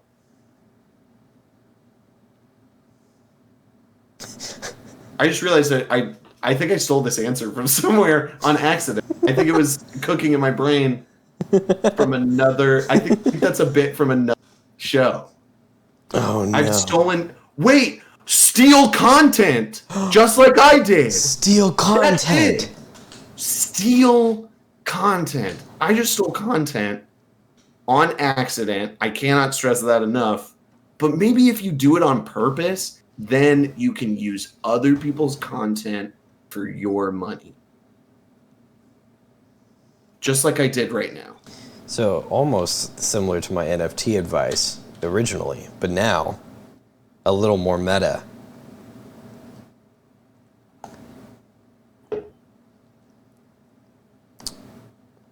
The only really bad advice that I have for someone who needs more money is sell all of your valuable possessions that you're definitely not going to buy back after you have a little bit more money. Pay your rent and hope that the Ethereum market doesn't crash between now and then. And by valuable possessions, Michael also means organs. Yes, yeah. And sell that organ you bought. Why did you buy an organ? Yeah, It pisses off your neighbors. yeah. And it's very loud. I know you want to do a Davy, but don't. Why did you buy an organ? Bad idea. I agree. Wulff is my new hero. MJ, I love you too. I don't know, loser, just get more money. And that concludes the question Stop being for poor. which means we can move on to Am I an Asshole? But do you want to take a quick break, Hunter? Yeah, let's take a quick break. I want to open this beer. I forgot to bring it. Okay, we're going to take a quick Oh. little ad break. Everyone's familiar with this one. It's like a minute and a half. We'll be right back. Cool.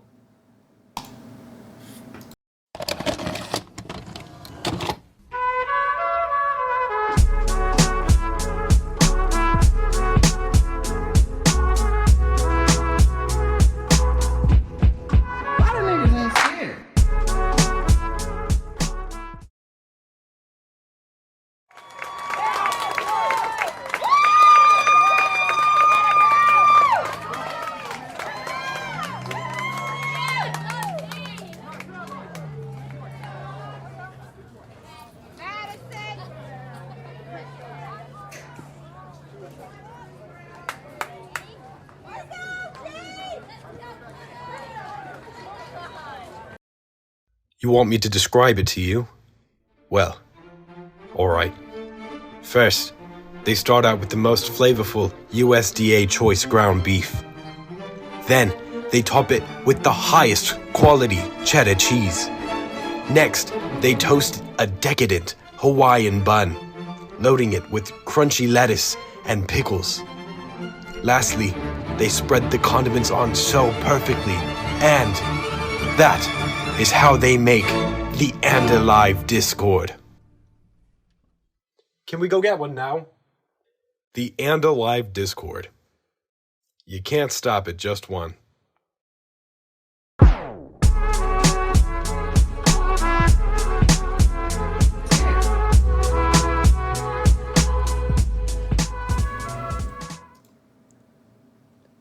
And we're back, just like that. Isn't that great? Hunter has a drink. I was texting. A drink.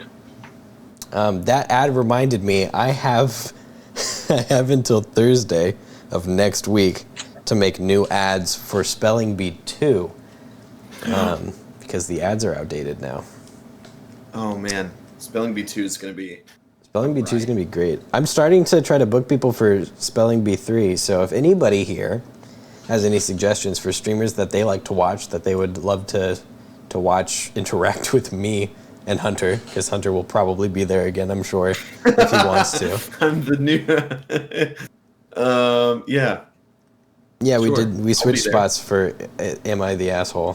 Hunter is now on the top and I am on the bottom. Oh, here we go. I like a little change up. A little switch up. Yeah. Have you been a part of this part of the stream, Hunter? No, I don't think I saw this part. Excited for this. I like Reddit questions, stuff like that. Okay, great. Cool. So we're no longer doing bad advice. This is just where we're being people now. Yeah, okay. And Cool. you I can can drop the character? Yeah, you can drop the character and you can actually respond to these people being absolute dickheads. I can drop the cynicism and then just be mad at people. Yeah, absolutely. So I will put up the first one here and I will get it queued up for me because I will read them for everybody. Great. We're starting out with a with a fun title apparently. So yeah, without further ado, am I the asshole? I refused to put my brother up for adoption. Everyone stew over that one for a second.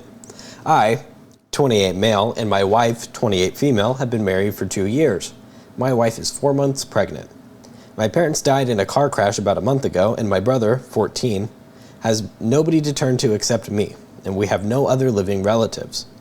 I decided to take my brother until he's an adult, but my wife feels like it's not our responsibility to care for my brother since she's pregnant. She wants me to focus only on our child. I told her that my brother has nowhere to go, and hence he'll be staying with us at least until he's an adult. She's mad at me and is refusing to talk to me unless I put my brother up for adoption. Am I the asshole? No! What? This is nuts! No, you're not the asshole! That's crazy that anybody would be mad at you. All right, hold on. I put the poll up for everybody, so you can join in. I just What the fuck? I didn't read these beforehand because I wanted to be surprised by them too. What the fuck? What the fuck? No! That's like you are being gaslit against taking care of your own brother? What the fuck? Get a divorce. Yeah. Get a divorce. Look, I feel like so many marriage questions on Am I the Asshole is all. The answer is almost always get a divorce. Yeah. That is. That's sociopathic. That is absolutely wild. That's so, I don't even. I have to vote in this poll myself now because it's so dumb. Wow. What an easy first one. Imagine, what is her logic? Is she like, well, you made this one. You didn't make him. This one is yours, and you made him. So obviously, I'm baffled by that. I'm also sort of look, I know gaslighting can be a terrible, like a really terrible, legit, like, powerful thing. But I'm baffled that even he is like, wait, am I in the wrong here? Yeah, no, it's your blood. Homie, this does not sound good. I don't know, man. You might have to, like, I'm not sure what the situation is here, but, like, sleeping on the couch isn't so bad. And you probably have a TV out there. Yeah. Watch whatever you want, you know? Your brother can stay out there with you if you want. True. Maybe you'll get sick of them, but at least they're safe. I don't know. God. The top comment on this one says, "Not the asshole. That's your only living relative by blood. Ask her how she'd feel if you have a child and they put your younger child up for adoption if you died." Yeah. Seems correct. This is like one of the most seen on an Am I the Asshole? Yeah, that one's like overwhelmingly like obviously. You are not the asshole. Yeah. What the fuck? There's no nuance here. Not at all. All right. That one's stupid easy. Let's move on. Yeah. Am I the asshole for telling my husband he overreacted over a piece of cake?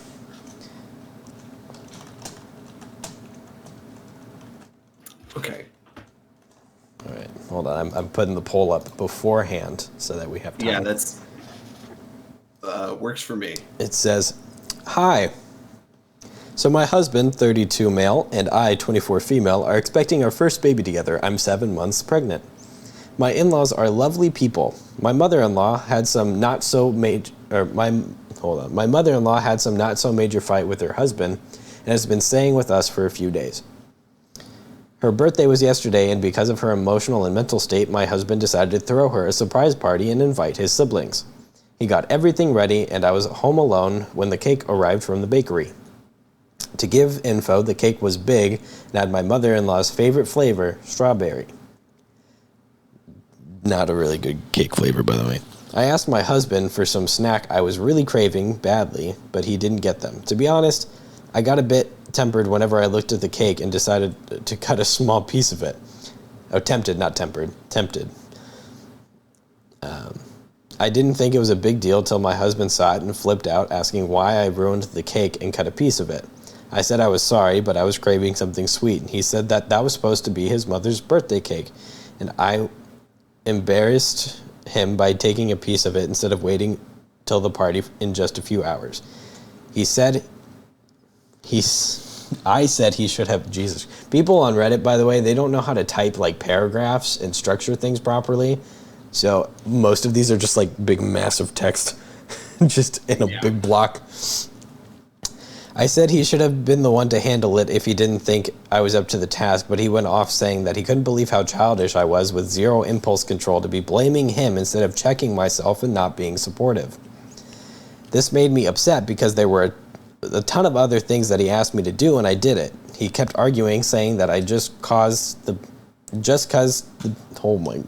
He kept arguing, saying that just caused him the price of cake and an utter embarrassment when his mom sees him, and that I ate the cake from her. Oh my God, this person does not know how to type. It's okay. Yeah. I think we get it. Is there more?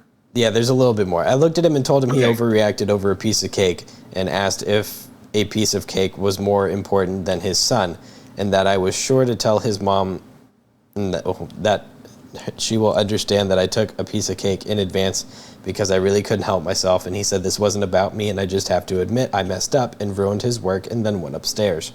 I refused to come out of the room to celebrate after he told me to stay there, and I explained to his mom what happened, and she didn't say anything, though I noticed she was bothered. He keeps telling me to apologize, otherwise he won't speak to me nor acknowledge my presence in the house. Was there not any sweets? The mom does seem mad, really, and I guess not. If that's what she chose. So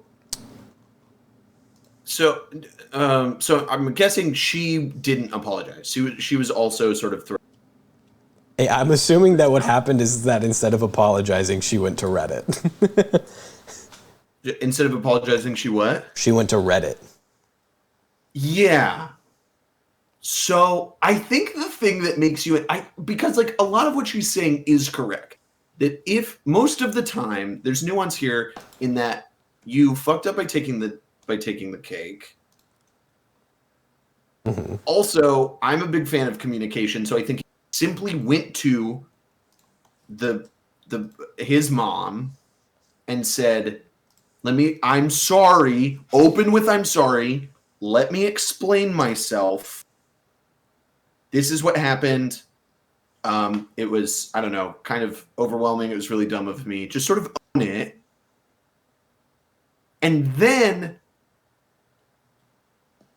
if she's mad at you, that's her prerogative, but it's going to be water under the bridge. Yeah. Right? If you just communicate, then usually, one, they'll get over it. And if they don't, then guess what? You just flipped it, baby. If they don't forgive you for taking a piece of cake, then they're the asshole. That's not bad advice. Wow. That's good advice. That is good advice, actually. That's good. I stand by that. I do agree that like that's kind of insane that it was so that cake was so appetizing that you absolutely had to take a piece without asking what it was for. Yeah. So and you didn't apologize. So by default, she is definitely the asshole. Correct. Yes. In my opinion. Well, more importantly, in my opinion, this is a very like silly situation, except of the detail of asking the husband if a piece of cake was more important than his son, his 7-month unborn son. Sorry, you cut out for me. What was that? There was a part of the story where she asked the husband if a piece of cake was more important than their 7-month unborn son. Yeah, I forgot about that part. Definitely an asshole. Yeah.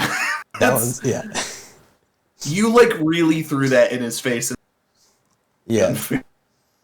You were like, I've got my winning card right here. I'm going to play it right now. And it absolutely did not land. No. Here's the thing. I definitely think that any pregnant woman deserves most of the grace and like help she requests. Absolutely. And asks for. Absolutely. Like literally anything else. Look, she's pregnant. She sees the cake. Yeah. She takes a piece of the cake. She eats it. If she looked at her husband and was like, I'm sorry, I just had like a crazy craving. I forgot the pregnant. So like I sort of understand in a way taking the cake. Like I get that part of it. But you don't get to use the kid as armor. No. You don't get to like hold the baby in front of you and go, wait, it was not me. It was him. Yeah. This thing has no free will right now.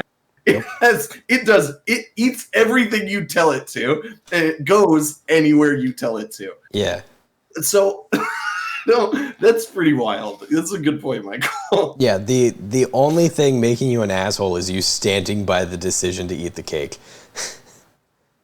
Yeah, did she say she knew the reason for the... Yeah, she knew the reason for the cake.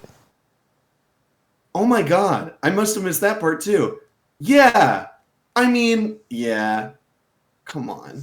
I saw the cake and lost all intellect and self-control. Yeah, that would have done it. Honestly, just own. You know what? Yeah. And this is how I feel about most "Am I the Asshole?" Yes. thing, is that if you just own up that you're an asshole, even if you're not sure that you are, fixed. Yeah. Fixed. There are very few scenarios that it's. This one, not worth it. Just own it. And then you're good. And most people go, oh, well, at least they get that messed up. Mm-hmm. I don't know. That's why, yeah. She knew the reason for the cake. She still ate it. I'm sure if you had asked ahead of time, the answer might have been different. It might have been no. Mm-hmm. Still, if I was the husband in that scenario, oh, well, then let's go get you a strawberry cake. Like, I will go to the store and bring you strawberry cake. Yeah. I know it's not this one, Yeah. but let's put that away. Or I'll like just anything else but that. order like a 7-Eleven delivery for snacks. If you need them that bad Yes. and you're all busy. That's exactly. I'm sure it sounds, I don't know. I don't know what this husband's character is. I'm just giving him the benefit out here because I don't have any details about him. Mm-hmm. I'm sure he would have done anything for you. You're Yeah. carrying his child. Yes. All right. I don't understand, man. This People one, though. are so weird. This next one. Hold on, I'm getting the poll ready as I read it.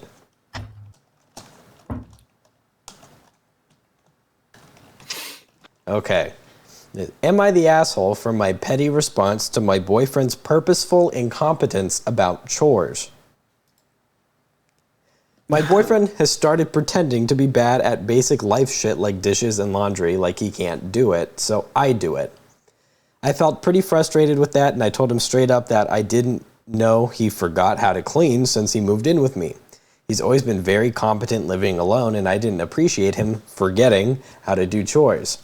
I said that when I asked him to do dishes, and he refused and refused until he finally did them wrong, and then I was not that stupid. Whoa.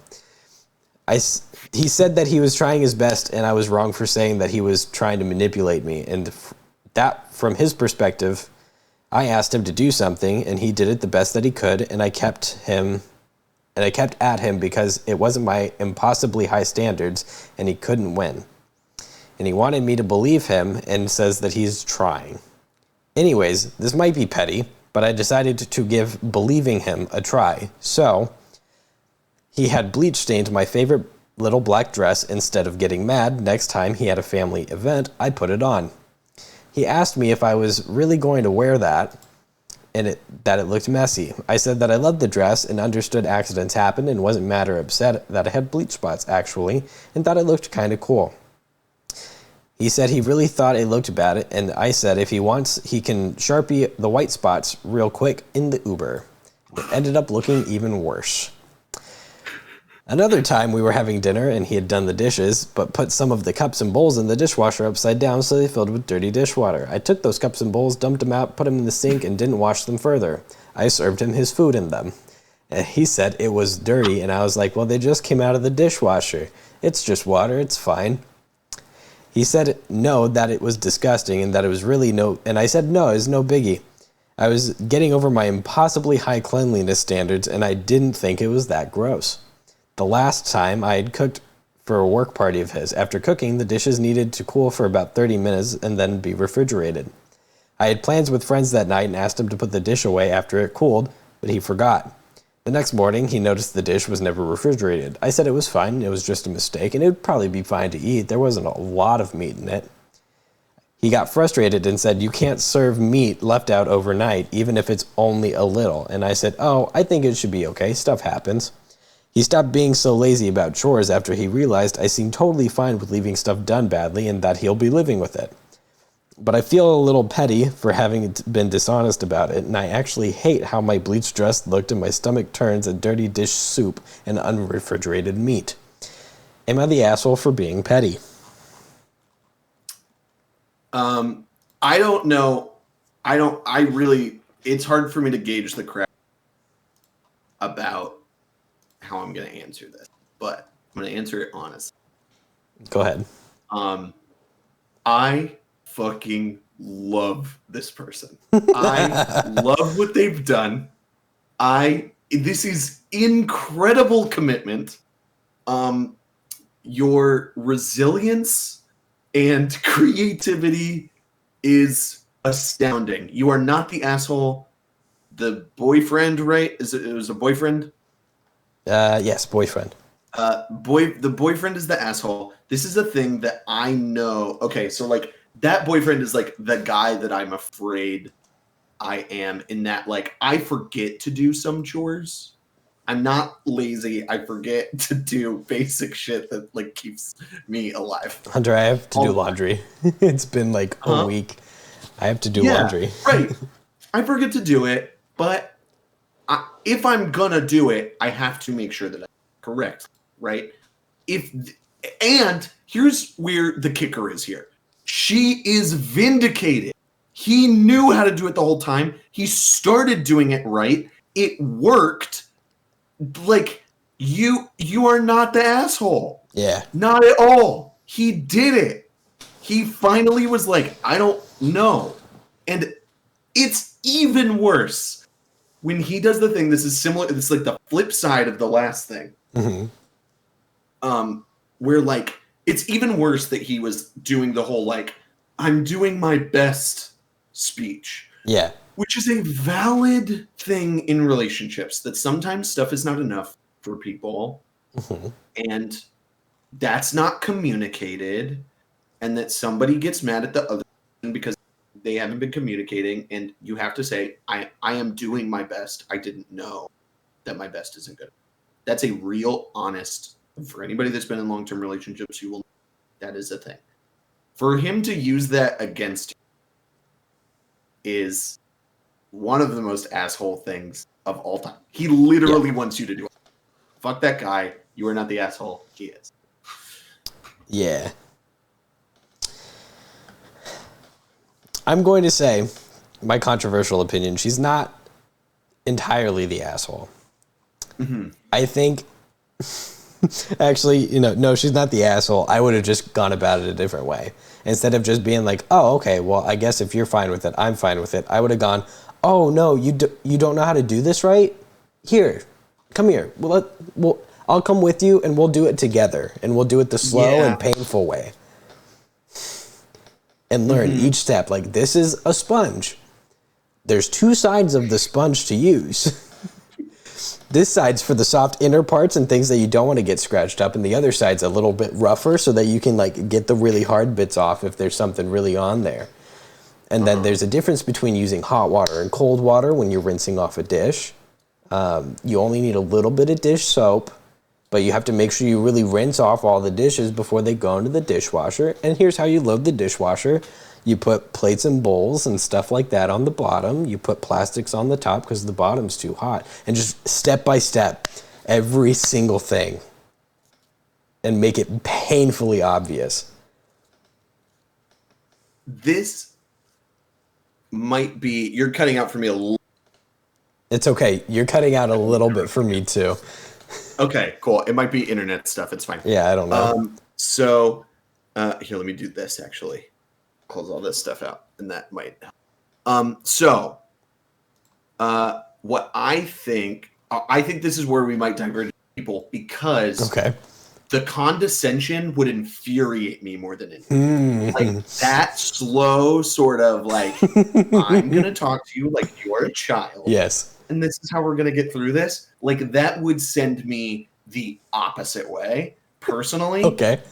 In a way. So like, I'm doing the thing where I'm like, I am in the shoes of the boyfriend. Yeah. What would work on me? And what would work on me is shame.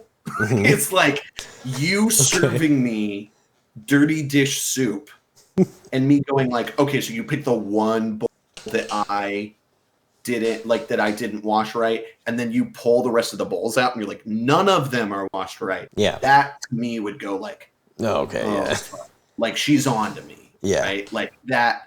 Yeah. The dress thing is the thing that I'm like, that's because that would freak me out, but that would not. Actually, the question asker here has done a really good thing narratively, where everything is like, the dress thing is like confounding enough to me that I'd be like, that's insane that you would wear that. I don't think I'd pick up on what she was doing. Yeah. Very subtle. The dish thing would me be going like, oh, I should clean those dishes better. or else I'm gonna get dirty dish soup. And then like the rest of the stuff would like definitely nail in the coffin.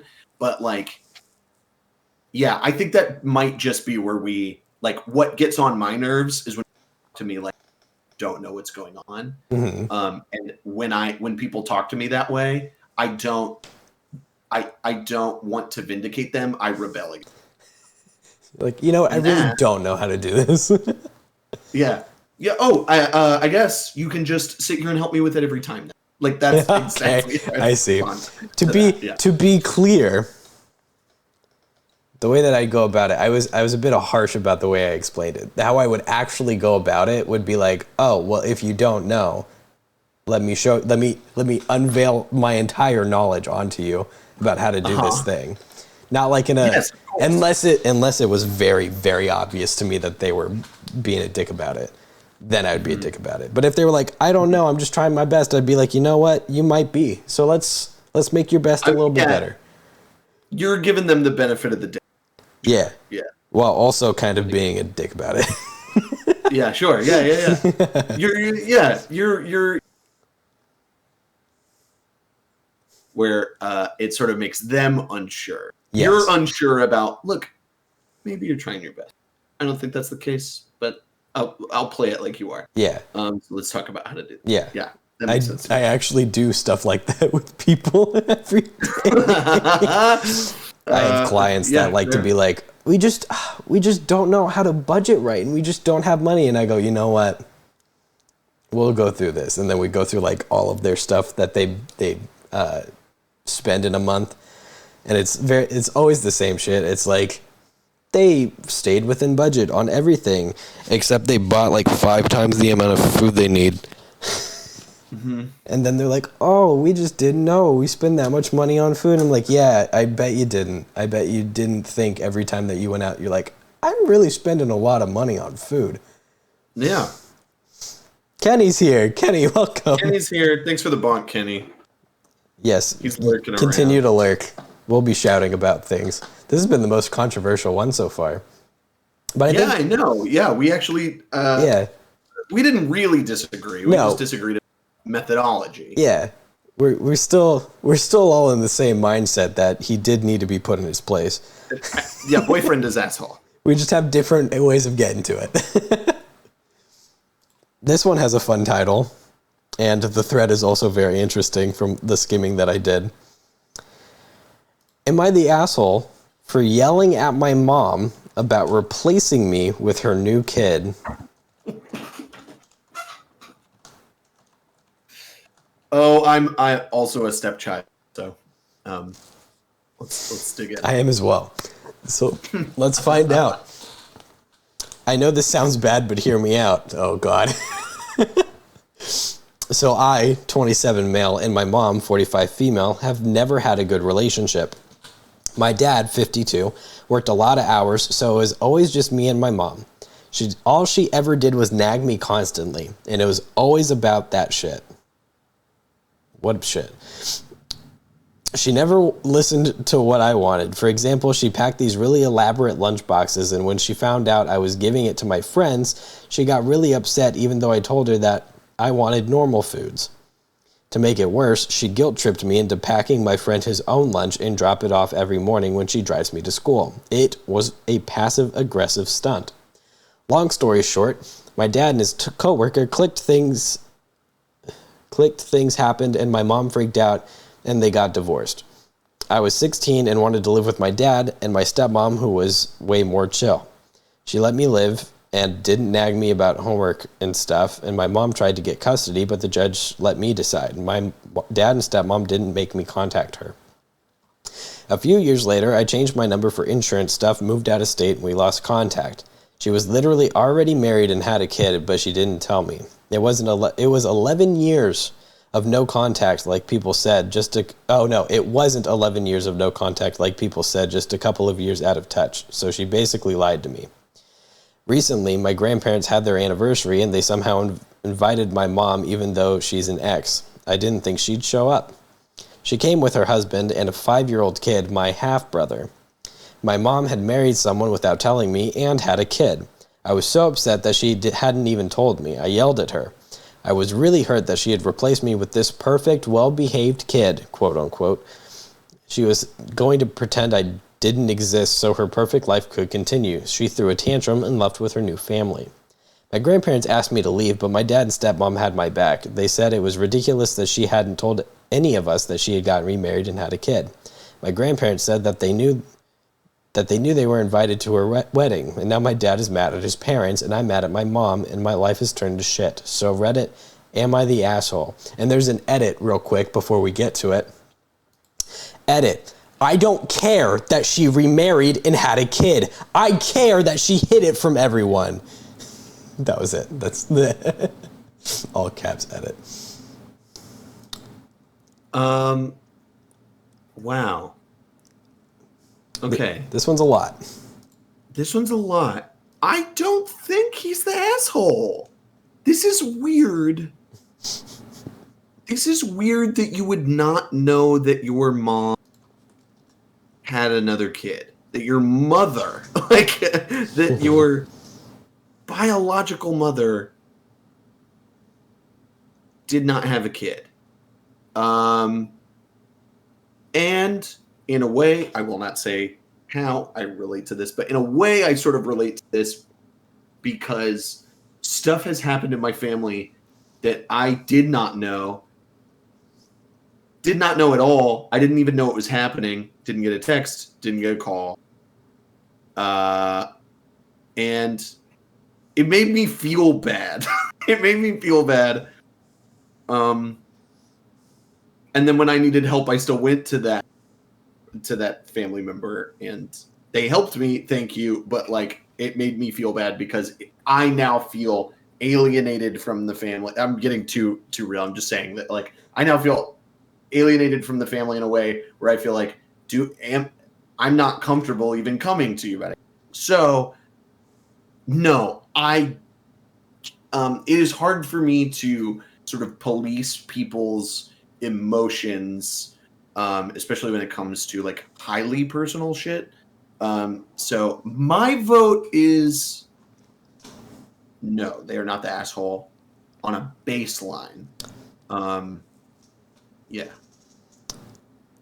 We're gonna disagree. Okay. I think that he is an asshole for two reasons. Okay. His gripe with his mom originally is extremely entitled.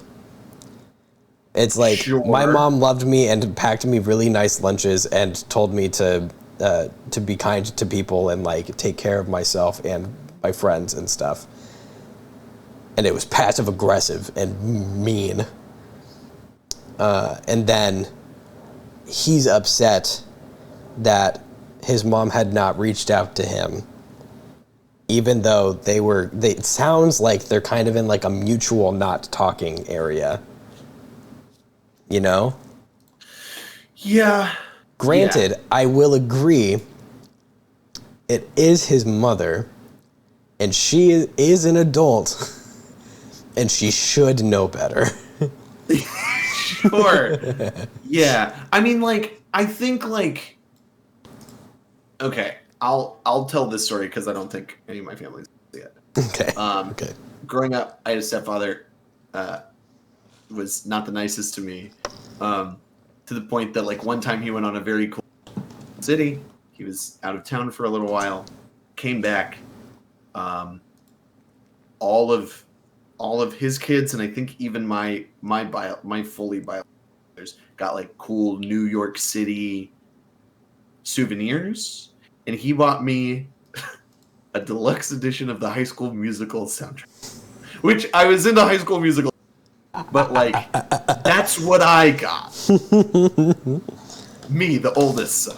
Yes. So that was by somebody who was not my clearly stating this incredibly what seemed like, I'm not sure if he thought it was, but to me it seemed like a very clear line that my gift was not as thoughtful as everybody else's. He probably could have bought that at a Target, Yeah. So, and that was somebody that I did not share blood with. Mm-hmm. So I think there's something specific to him having this blood relation to somebody, to his mother. Like, I don't know, if I found out that my mother was pregnant right now, Mm-hmm. or much less a 5-year-old kid or whatever, like, and they just show up and she's like, oh, this is not the case, but I mean, like, if we're talking about replacing, I named this son Hunter, I'd be like, what? I would lose my shit. I would, like, absolutely. Now, I'm not a very confrontational person, so really what I would do is I would recede into a be depressed about it for 6 months. But my point is, it would not affect me very well. But it also comes down, I don't know, like, I think I'm a pretty, this is like such a cringy thing to say, I think I'm a pretty empathetic person. I give most people the doubt. I understand the nuance of certain situations, and I think you're right that, like, if they were sort of not talking, if it was a mutual thing, talking, I understand it would be awkward or difficult to go to your blood son, the child that you bore, and say, like, hey, I've got a whole new life now. Nuts, huh? I got married, I have a kid. And the further away you get from that, the more uncomfortable the situation is, and some people are just not capable of that kind of maturity. That, like, she is a human being. She is older than him. She is his mom, but she's also a human being. So, like, I think I understand it. Ultimately, I think she's in the... That's what I would say. Yeah, okay. I understand that. Sybil has a funny story that she put in chat that I'm going to say because I think it's funny. Oh my God, please. So that reminds me of when my grandparents gave all of my siblings $100 for Christmas, but gave me a half-colored coloring book and a used shower curtain.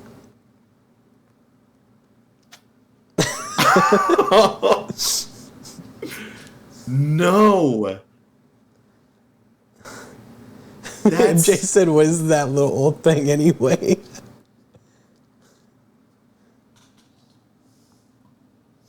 The bonk? Are you asking about the bonk? That's astounding.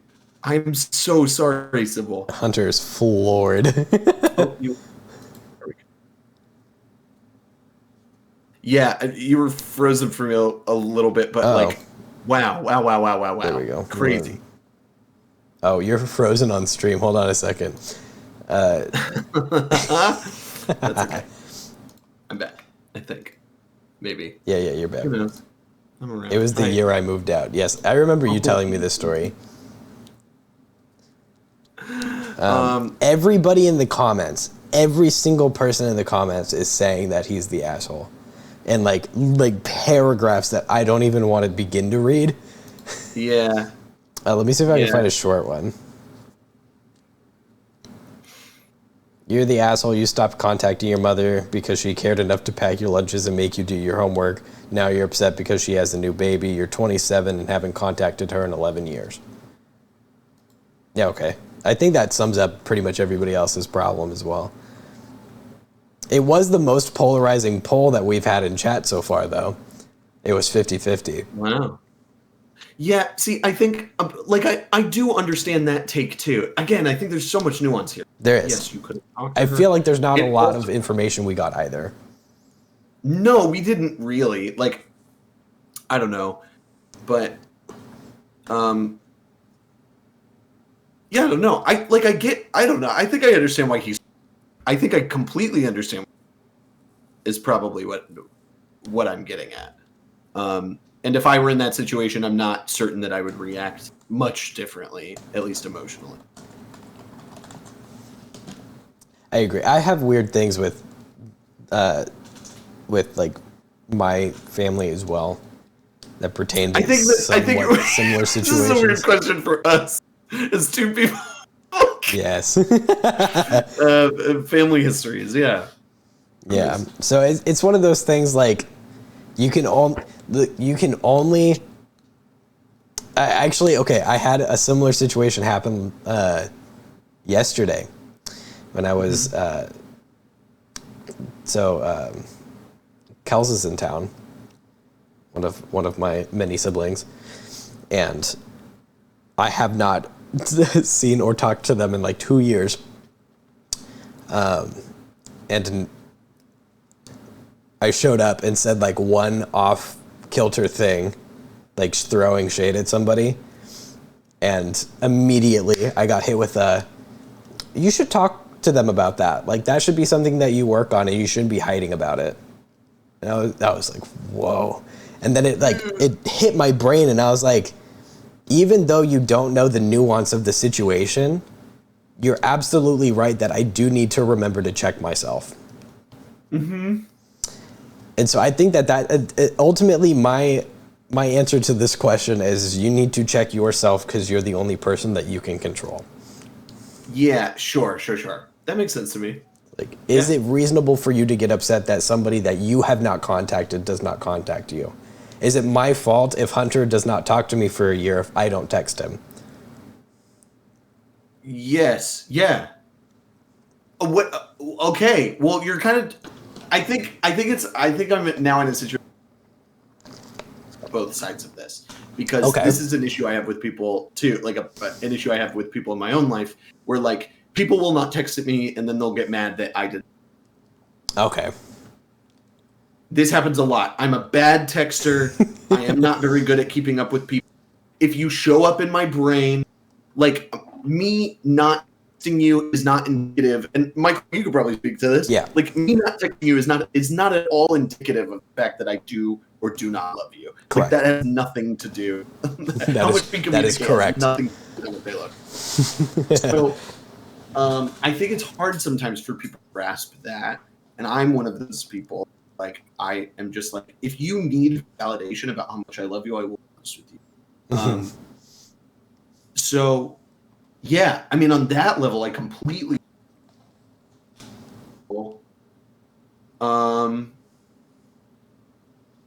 And yeah, I mean, if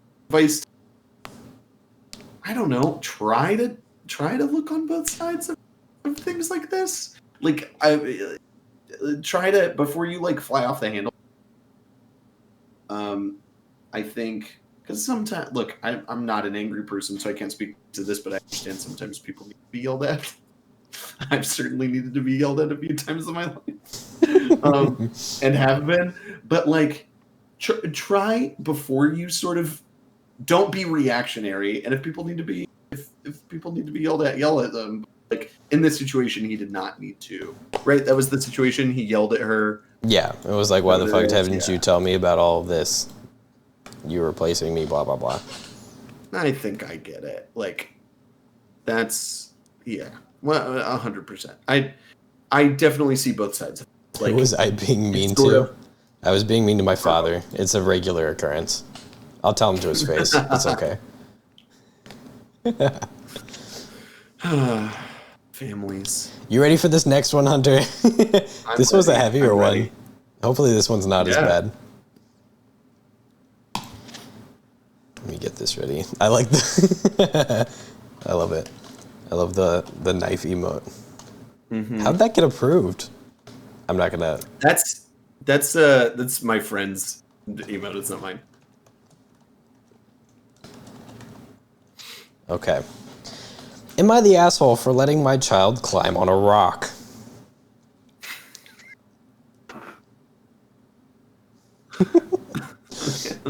Hi, I'm a 34-year-old woman, and my 3 children are a 12-year-old boy, a 9-year-old boy, and a 7-year-old girl. My husband is 35 years old.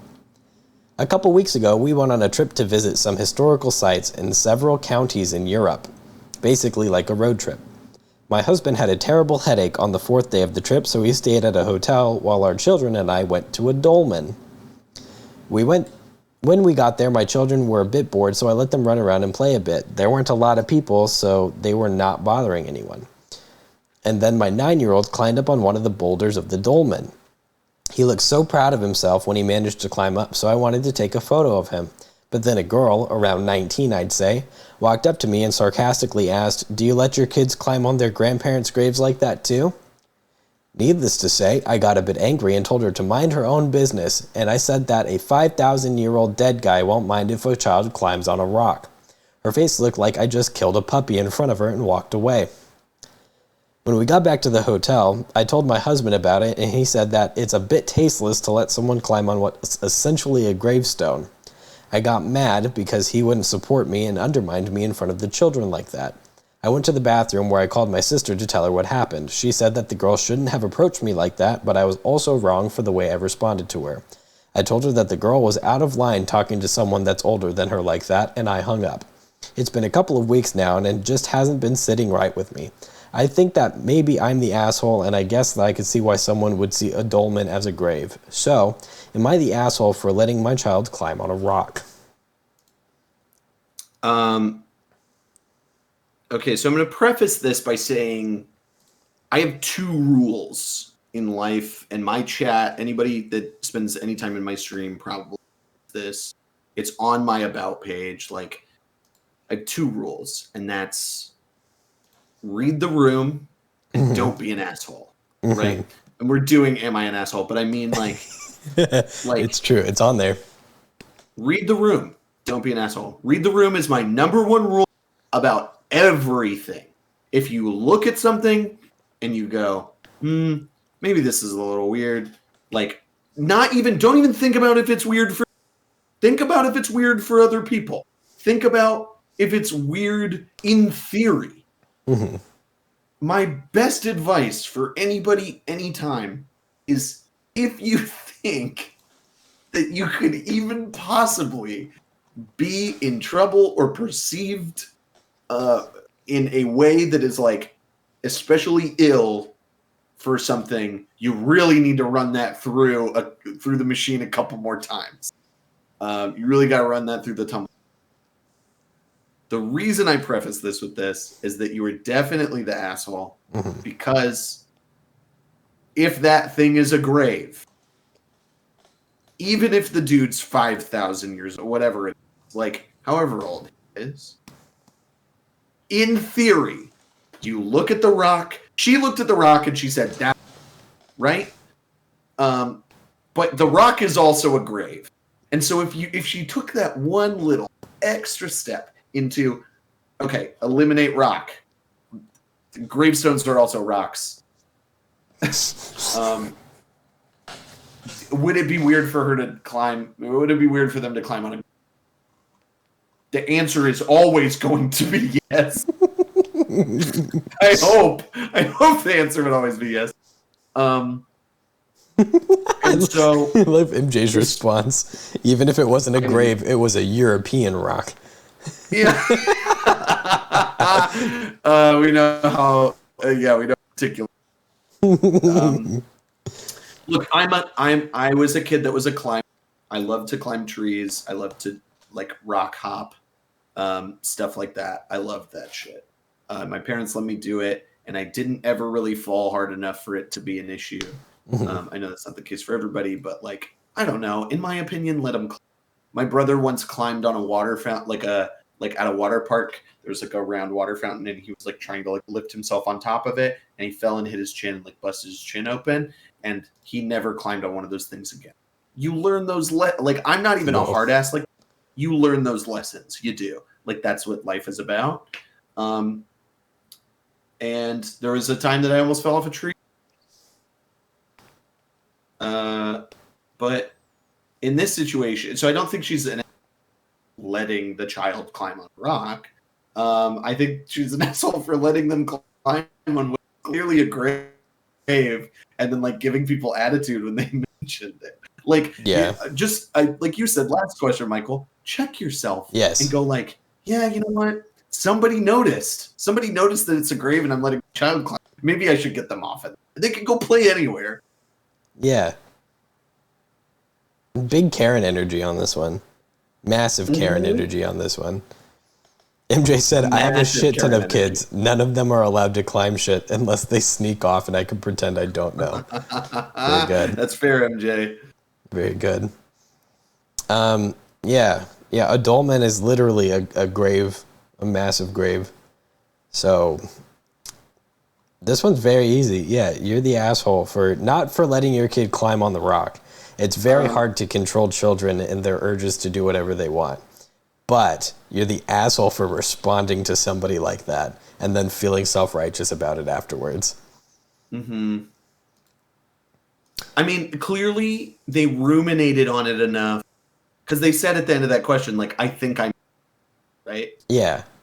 Like, clearly you're now in a situation where I've been thinking about this enough, and I think I'm the asshole. Yeah, you are. And also, it's the thing where like they were looking for validation. They were not looking for like they were not open to being corrected. Yeah, they wanted to be validated.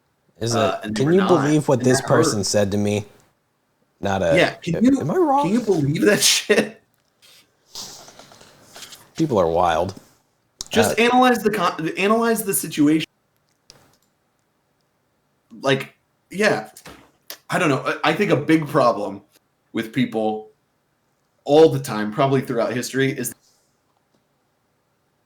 worse and worse and worse and worse and worse these days. And that's what I think that's a big thing that like this question is about. Is just admit that you were wrong. It's embarrassing. It's kind of embarrassing that, and maybe you didn't think about it before. That's excusable. Yeah, you know. I think it'd be fine if you were, but again, it's the cake thing. It's just go like, oh, I guess I didn't really think about it. You're right, and then call them down and hey, let's go play somewhere else. Your kid's probably gonna be mad, or maybe they won't. I don't know, but like, let them. They could go play anywhere. Kids don't care. Or they do, and they're over it. MJ said I could submit "Am I the asshole?" all day. Yeah. A lot of us could. But I know I'm the asshole, so I just want validation. Yeah. Oh, you want validation the opposite way. You are the asshole. And then I go like, MJ, no, I understand your motivations behind this. And they like fly off the handle.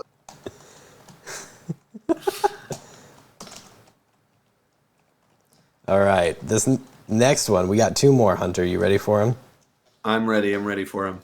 Am I the asshole for asking for a roommate change after my former roommate revealed an embarrassing secret? So I, 18 female, am a freshman in college, and until recently I loved it. I especially loved the social life and the party scene. But I have discovered I have one embarrassing problem when I drink. I wet the bed.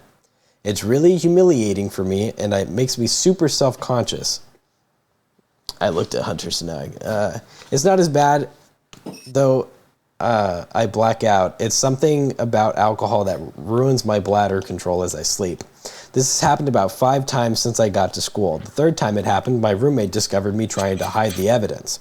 I begged her not to tell anyone and thought she was sympathetic, but last week I was eating dinner with my friends and we were discussing Halloween plans, and one boy made a joke about my bedwetting. I've never been more embarrassed in my life. I sobbed for hours knowing that my whole friend group knows about my problem, and I knew my roommate told them because she literally was the only one who knew. I was so angry and embarrassed I left school, and my Halloween weekend was spent shopping for food with my mom. While I was home, I put in a request for a roommate change because I was so mad at my roommate. She has texted me like 100 times telling me I'm being dramatic. I think I'm right to never want to talk to her again. She humiliated me in front of my friends, including the boy she knows I have a crush on. Am I the asshole for asking to change roommates?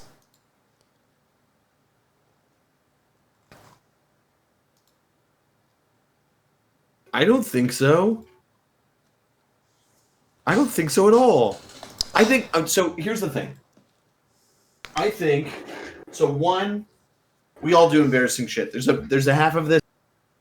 I don't know, like grow up and just learn to be embarrassed by stuff. And that's true. I think I understand that perspective. Like, I don't know, I'm embarrassed by stuff all the time. Just like deal with that stuff. However you deal with it. Sometimes it's like, I'm gonna go hide for a while, and sometimes, owning up to it. I don't know. But this roommate of yours inserted themselves into the situation in a way that was unnecessary. And and violated your privacy in a really major way, or violated like even your trust. So I think my best crack at this is no. You have to do what's best for you, and part of that might be I can't live with this person that like violated my trust this way. Especially when you're that age, I think like stuff hurts a lot more, and also like you're developing in some major ways that like kind of require you to have space to deal with your emotions. And college is so cramped that like I don't know how I would get through that situation, other than like constantly not being in my dorm, which is also not comfortable for you. And so I think like this is a situation where maybe maybe you, I don't know, the move out, like I was gonna say the ends and the means thing, but like I don't know. I kind of get it, and I empathize. So I don't think you're the asshole for one. So there's a lot of people in this comment section putting everyone sucks.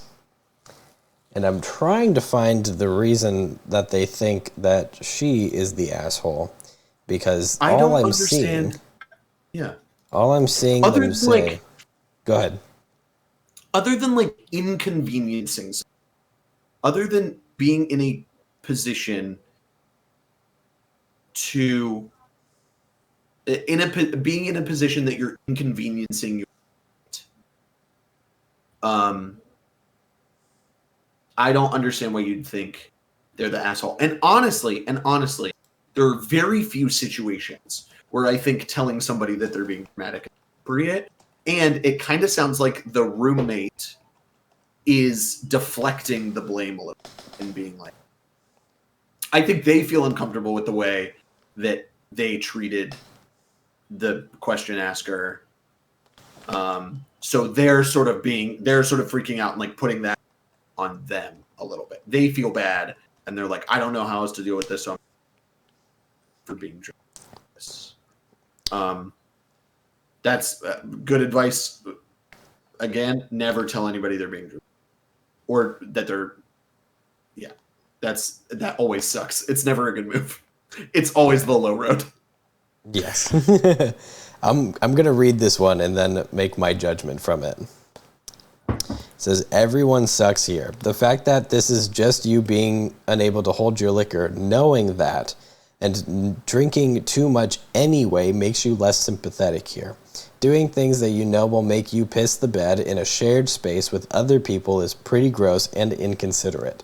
If you're drinking to the point of peeing yourself, you're probably partying pretty hard. This, alongside you saying, love the party scene, means that you probably are just getting wasted, despite your claims that you don't even black out.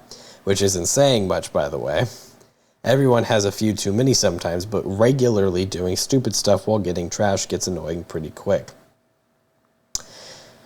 I'm still going to go with no, that she's not the asshole, because fundamentally the problem isn't her drinking issue, which is a personal problem.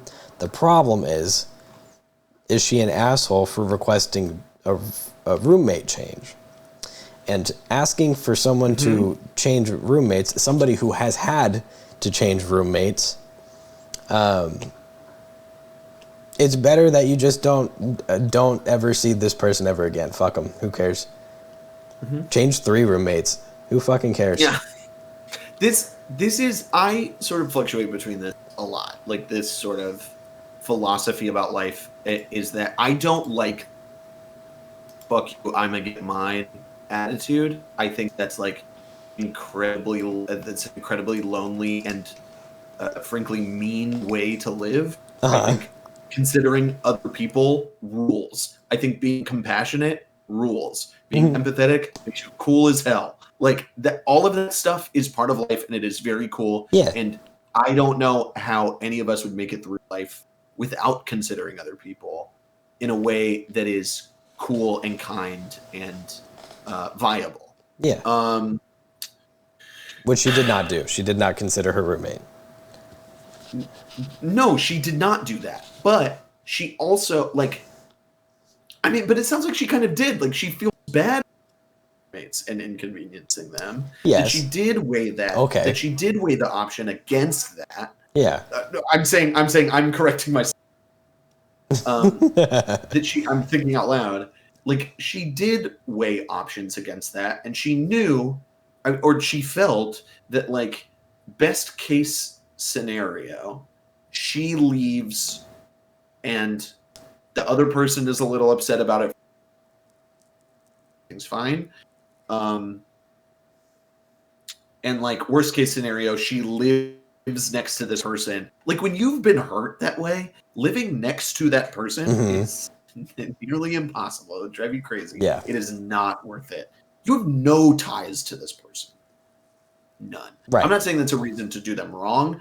But I am saying that it's plenty reason to say, fuck that, I'm out of here. Yeah. You betrayed my trust as somebody that I do have any allegiance to whatsoever. Yep. I'm gone. Yeah. And even in that comment a little bit, like, a lot of that was a little blaming, saying, like, well, maybe you shouldn't drink too much. Yeah. Fuck off. Like, Yeah. like, you're allowed to drink too much if you want. Yeah. I don't care. Life Like, choices are life choices. As soon as they affect somebody else, that's when it's a problem. But this Yeah. peeing your own bed isn't affecting another person unless they're sleeping in the bed with you.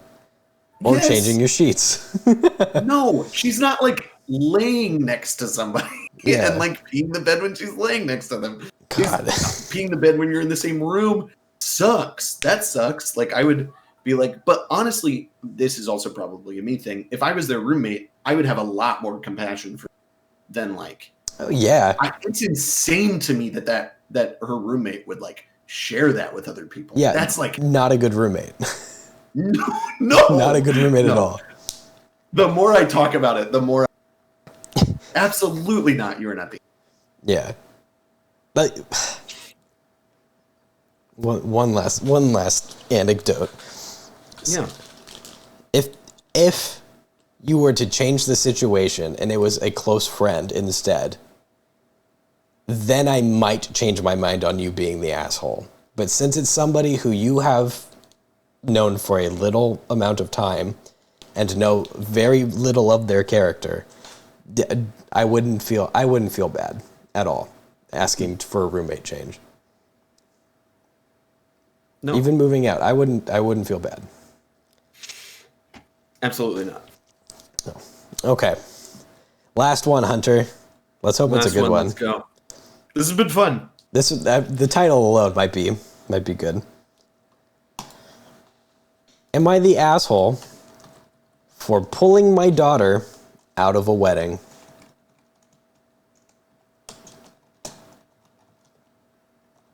Okay. You're pondering. Yeah, I'm just trying to figure out why you would do this. Here we go. Well, we're about to find out. So the short story for background is that I have bad anxiety that runs from okay to severe, and I had a miscarriage several months ago that really hasn't helped at all. Back in January, our friends asked if our daughter could be in their wedding as a flower girl. I was thrilled about it and, of course, said yes. This was before the miscarriage. Since then, it became harder for me to focus on things, and, admittedly, I was a little flaky with planning on getting together with her for flower girl practice and things like that. I had had a huge bout of anxiety right before their wedding, and I refused to go or let my girls out of my sight. My husband was in the wedding party, and he wanted to take her anyway, but I told him that he wasn't taking my daughter, and they would have to understand. She's just a flower girl, it's not a big deal, and I couldn't just handle it. The bride was furious with me. She called to scream at me and tell her how I was such a bitch for using my anxiety as an excuse to not come to the wedding and keep my daughter away. She accused me of wasting her time and money. I told her she needed to read on mental illness, and I hung up on her. Now everyone is mad at me. My own husband agreed with her calling me a bitch and said I was rude and inconsiderate and that I caused problems between him and the groom because of the little tantrum the bride threw. I don't know anyone an explanation for my illness, and I don't think I'm the one at fault, especially when they don't know how not, since they now know how not myself I've been. My mom agrees that they're acting entitled on my time and my daughter and need to let it go. Am I the asshole? Okay. There's a lot of nuance here. There's a lot of very different things. So much nuance here. I think I'll answer strongly first, and then I'll talk my way through it. I don't think she's the asshole for pulling her daughter out of the. I don't think that's true. When somebody asks you to do something, you're doing them a favor, and in this case, when you are sort of offering your daughter is not a product. Your daughter is not like something that people can pay for and are entitled to. Mm-hmm. It is a commitment, but it's also one that, like, in the event that something is affecting you very, very deeply, and you cannot commit to the commitment. If you cannot commit to a commitment, it is your responsibility to commit to the commitment instead of going through with it and doing it in a way that's not healthy for anyone. That's where my strong opinion lies. Okay. One of the things that is most annoying to me in the world is, as somebody that suffers from depression and anxiety, that gets pretty severe at times, is when other people use their mental when other people throw their mental illness in other cases. Yes. And doing the thing where you're like, you should read up on mental illness, figure out why you should learn more about why this way, to understand where I'm at.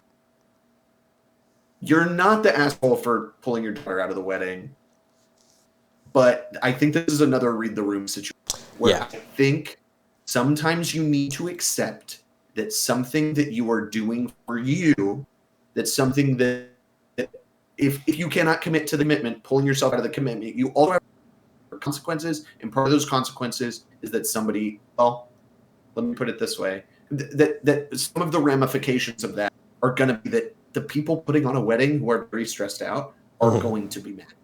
Yep. Here's the plus side.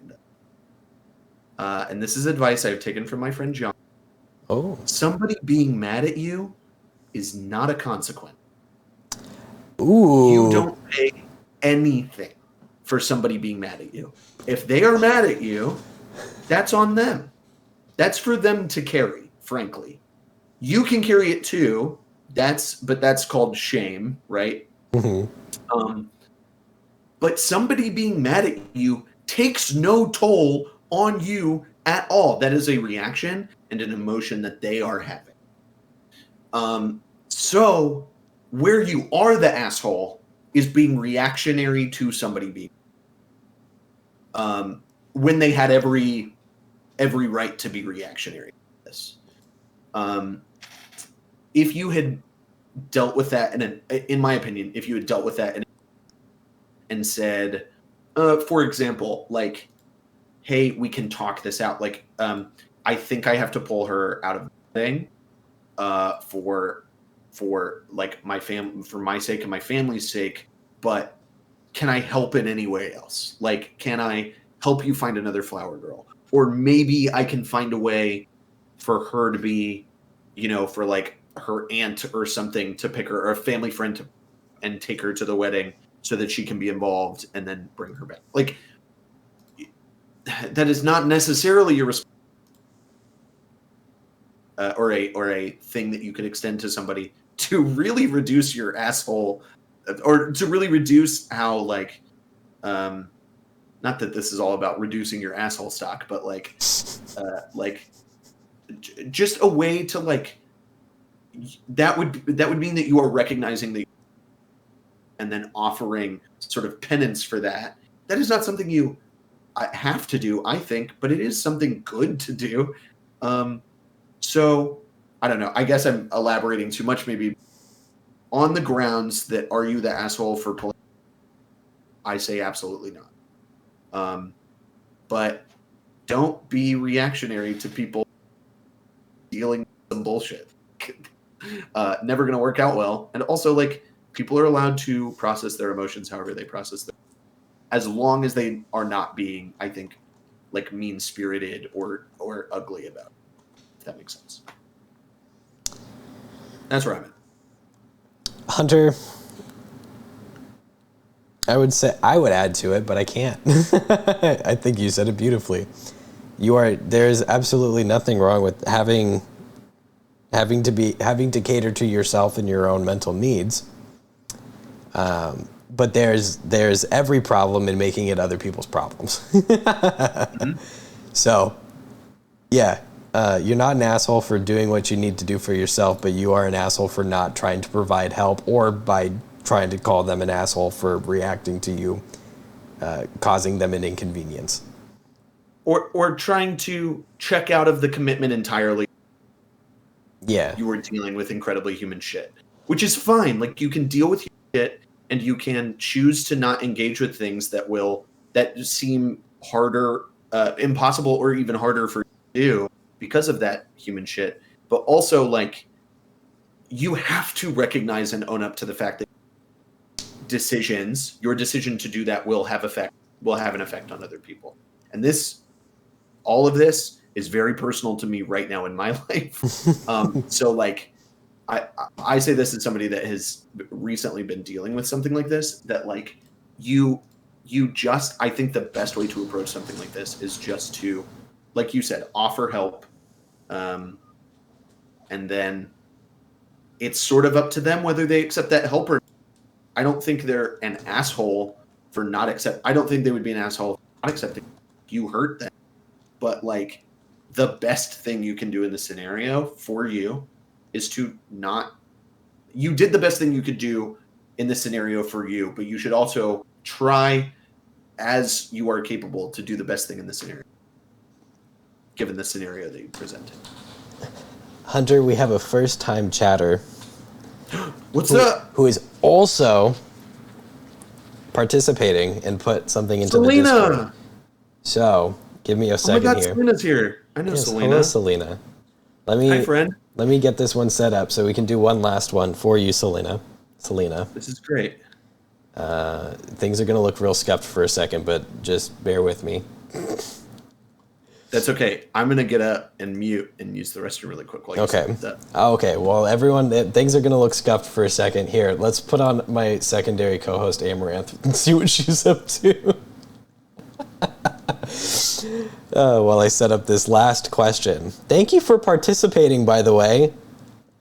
Thank you for joining the Discord as well. I appreciate it very heavily. Yeah, I read it, which is why I want to make sure that we put it in here. Because I want to make sure that if you have problems... okay. Let me grab it real quick with my...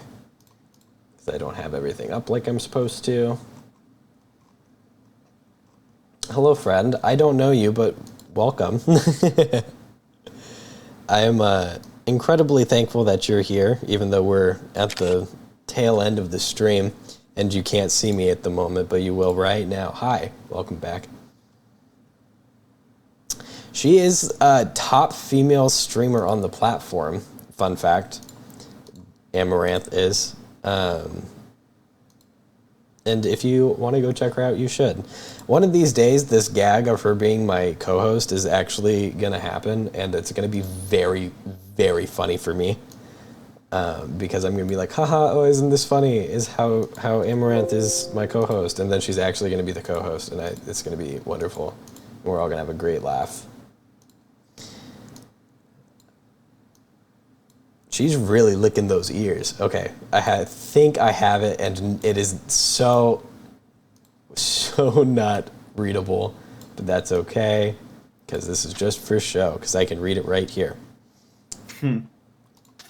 Hunter is back. I hear him.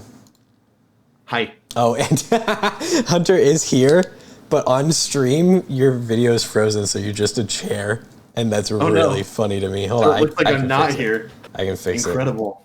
I'm a There he ghost. is. Okay, so Hunter, the last question. And my problem is actually a nice problem that some people should be aware of. Okay, so the question was, am I a bad person for ratting out my friend to her mom for vaping? We are both teens, and her mom asked me to keep a watch of her so that she doesn't buy vapes as a minor, so I ratted her out to her mom. Okay. This is a really good question, Selena. Would you is like this personal to you? Yes, that Great. that is a problem that happened recently, apparently. So my best crack at this is you sort of have to weigh. This is the nuanced answer. You sort of have to weigh the two things here, right? That you have a friend, and the thing about friends is that you trust each other, and that things have to trust is a big thing. That's what I mean. So I'm blabbering too much. And then you have like her mom, who you clearly have a relationship with, who is worried about safety, and you clearly are also worried about their safety. So, I mean, I think like you have this is sort of back into the last question, is that like you have to weigh the consequences here, that like you are clearly worried that your friend vaping is going to be harmful to them or some way, or start up some bad habit or something like that, that like you don't like that they're vaping and you want them to change that. So I'm guessing that's why you agreed to go to their mom about it, and eventually did that thing. But you also have to understand that like you have now, right or not, betrayed your friend's trust, and that will have an effect on your relationship with your friend. And whether you are in the right or whether they are in the right in that situation, like, is not going to matter for a little while, because that is kind of what's going to be paramount for a little. Is going to be that like your friend will feel betrayed, and they will be mad at you, and how they feel about that is kind of going to affect your relationship. Selena, refresh. This is important. Yeah, I just okay. gifted you a sub so you didn't have to look at ads. There we go. Okay, Selena, I gifted you a sub because I think you're being a good friend, and I agree, it's a very nuanced thing, because even though you did the right thing, and you know you did the right thing, it's still one of those like there's always like a bad result for things like this, you know, like which would you prefer to deal with? The long-term effects of your friend having problems with this, or the short-term effects of your friend being mad at you right now? And I think since y'all are both teenagers, it'll be very easy to fix this problem between the two of y'all if it becomes a big problem. Because, I mean, I know that I have friends that did things for me in high school that I thought they were just being dicks, but they weren't. And they were actually like trying to be nice, kind friends. And I think that even though she might be upset now, that you will see that she is actually very thankful for it later on. Mm-hmm. This is very not in the spirit of the bad advice stream, but I felt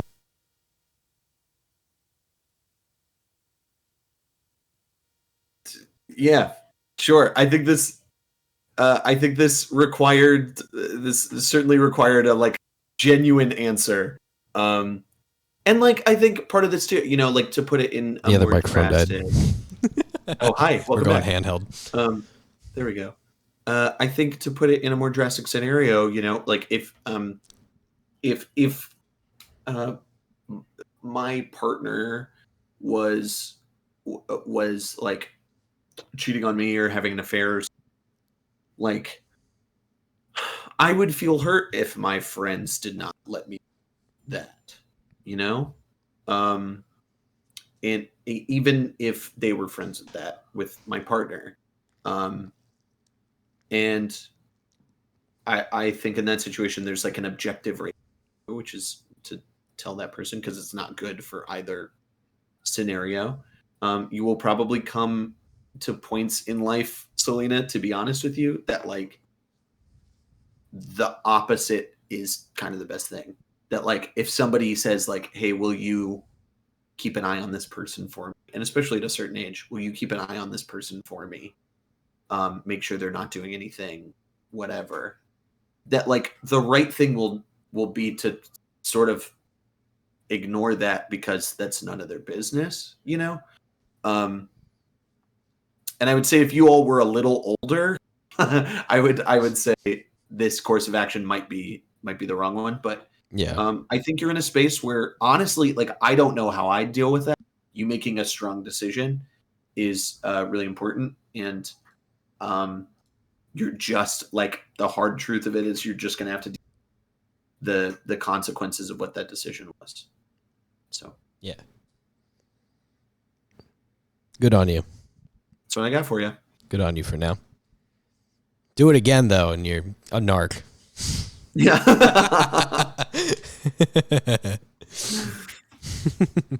There you go. Well, what a nice warm fuzzy to leave the stream on.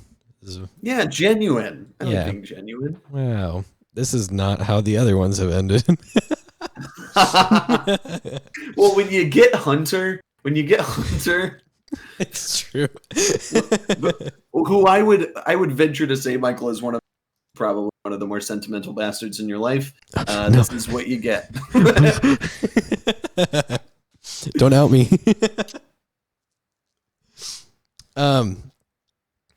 I feel like we're coming down to the end of the stream, and I'm getting really close to this microphone, so I hope it's not peaking too badly. But, Hunter, would you like to tell people what you're up to, what's going on with you?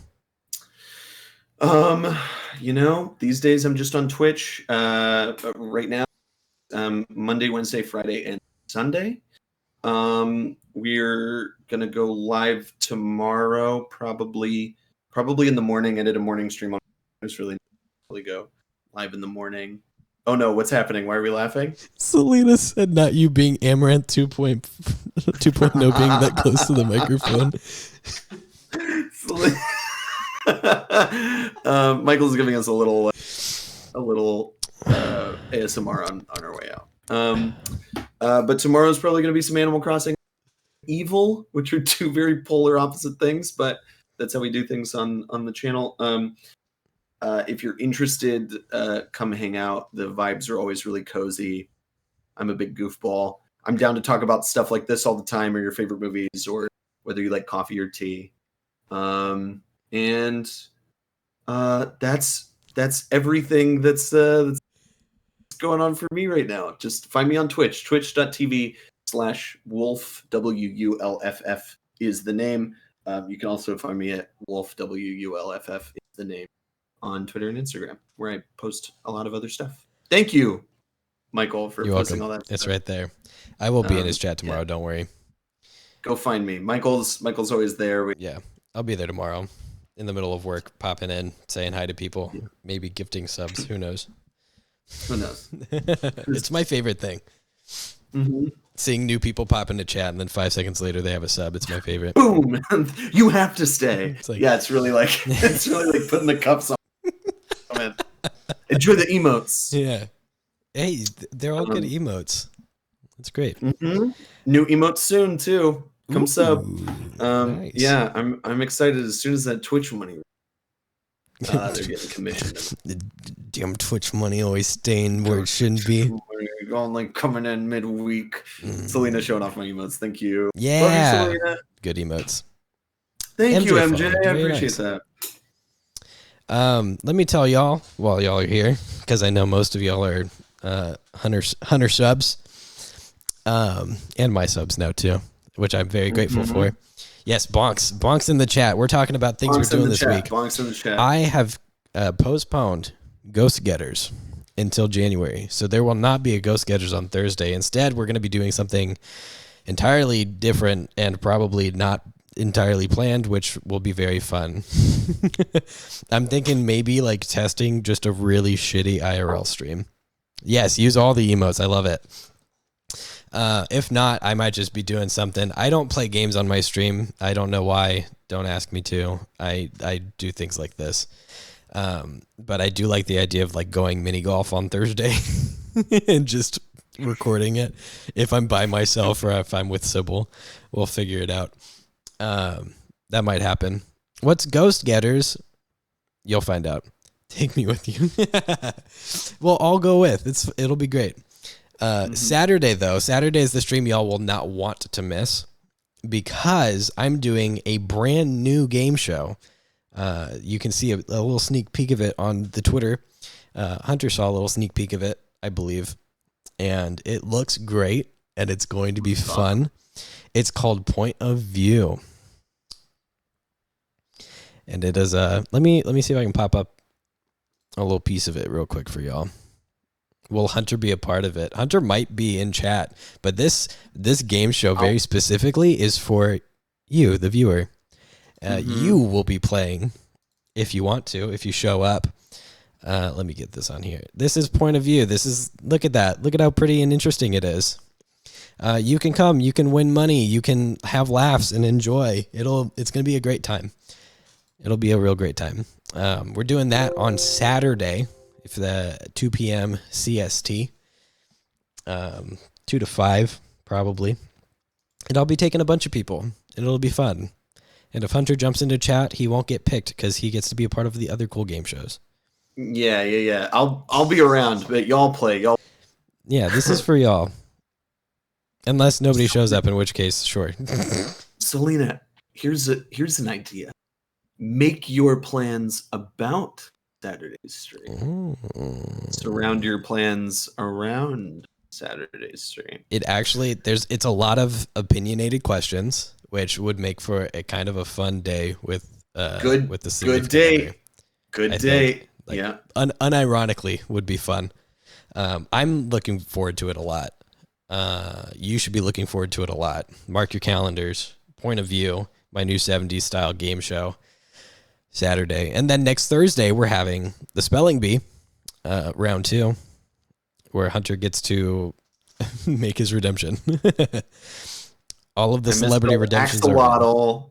It was not a far fall, thank God. It was a little bit farther because I couldn't spell it. But well, yeah, we'll see how it goes. Let me look at them real quick. There was I did not pick most of the words, by the way. Kevin picked them this time, so I don't know what they are yet, except for the celebrity redemption words. The spelling bees give me anxiety. Well, lucky for you, Selena, that one's not for the viewers. That one's to watch people not know how to spell things. 2 p.m. CST for Saturday's stream, and for the Spelling Bee, it is 7 p.m. CST on the 18th. So, or you can look at the little box down below, and it'll convert it to your time. I think that's how it works. So yeah, thank you all for being here. You're all very lovely. I hope to see you on Thursday with whatever happens, and on Saturday especially, because I want to give you all my money. Please, let me do that. I want to give back to this lovely community that has been built so far. On the 20th, you get to go to a party. That's wonderful. Hell yeah. Really, we won't let you forget. I promise. We'll make sure you don't forget. Yeah, I'll remind you. I stream on Friday, so I'll let you know. Yeah, exactly. It'll be great. Stop forcing the box on me. No. All right. Y'all have a lovely night. Thank you for being here. Hunter, thank you for being such a lovely guest. We'll have you on again sometime. Yeah, thanks for having me a part of it. This was a lot of fun. I hope I wasn't too aggressive. Nah. Fuck TOS. This is the one. Fuck TOS. The next one's the one. Oh man, we forgot to do the fuck time next. Yeah, we'll have to do it next time. We'll have to do it next time. Yeah. See y'all later. Bye guys.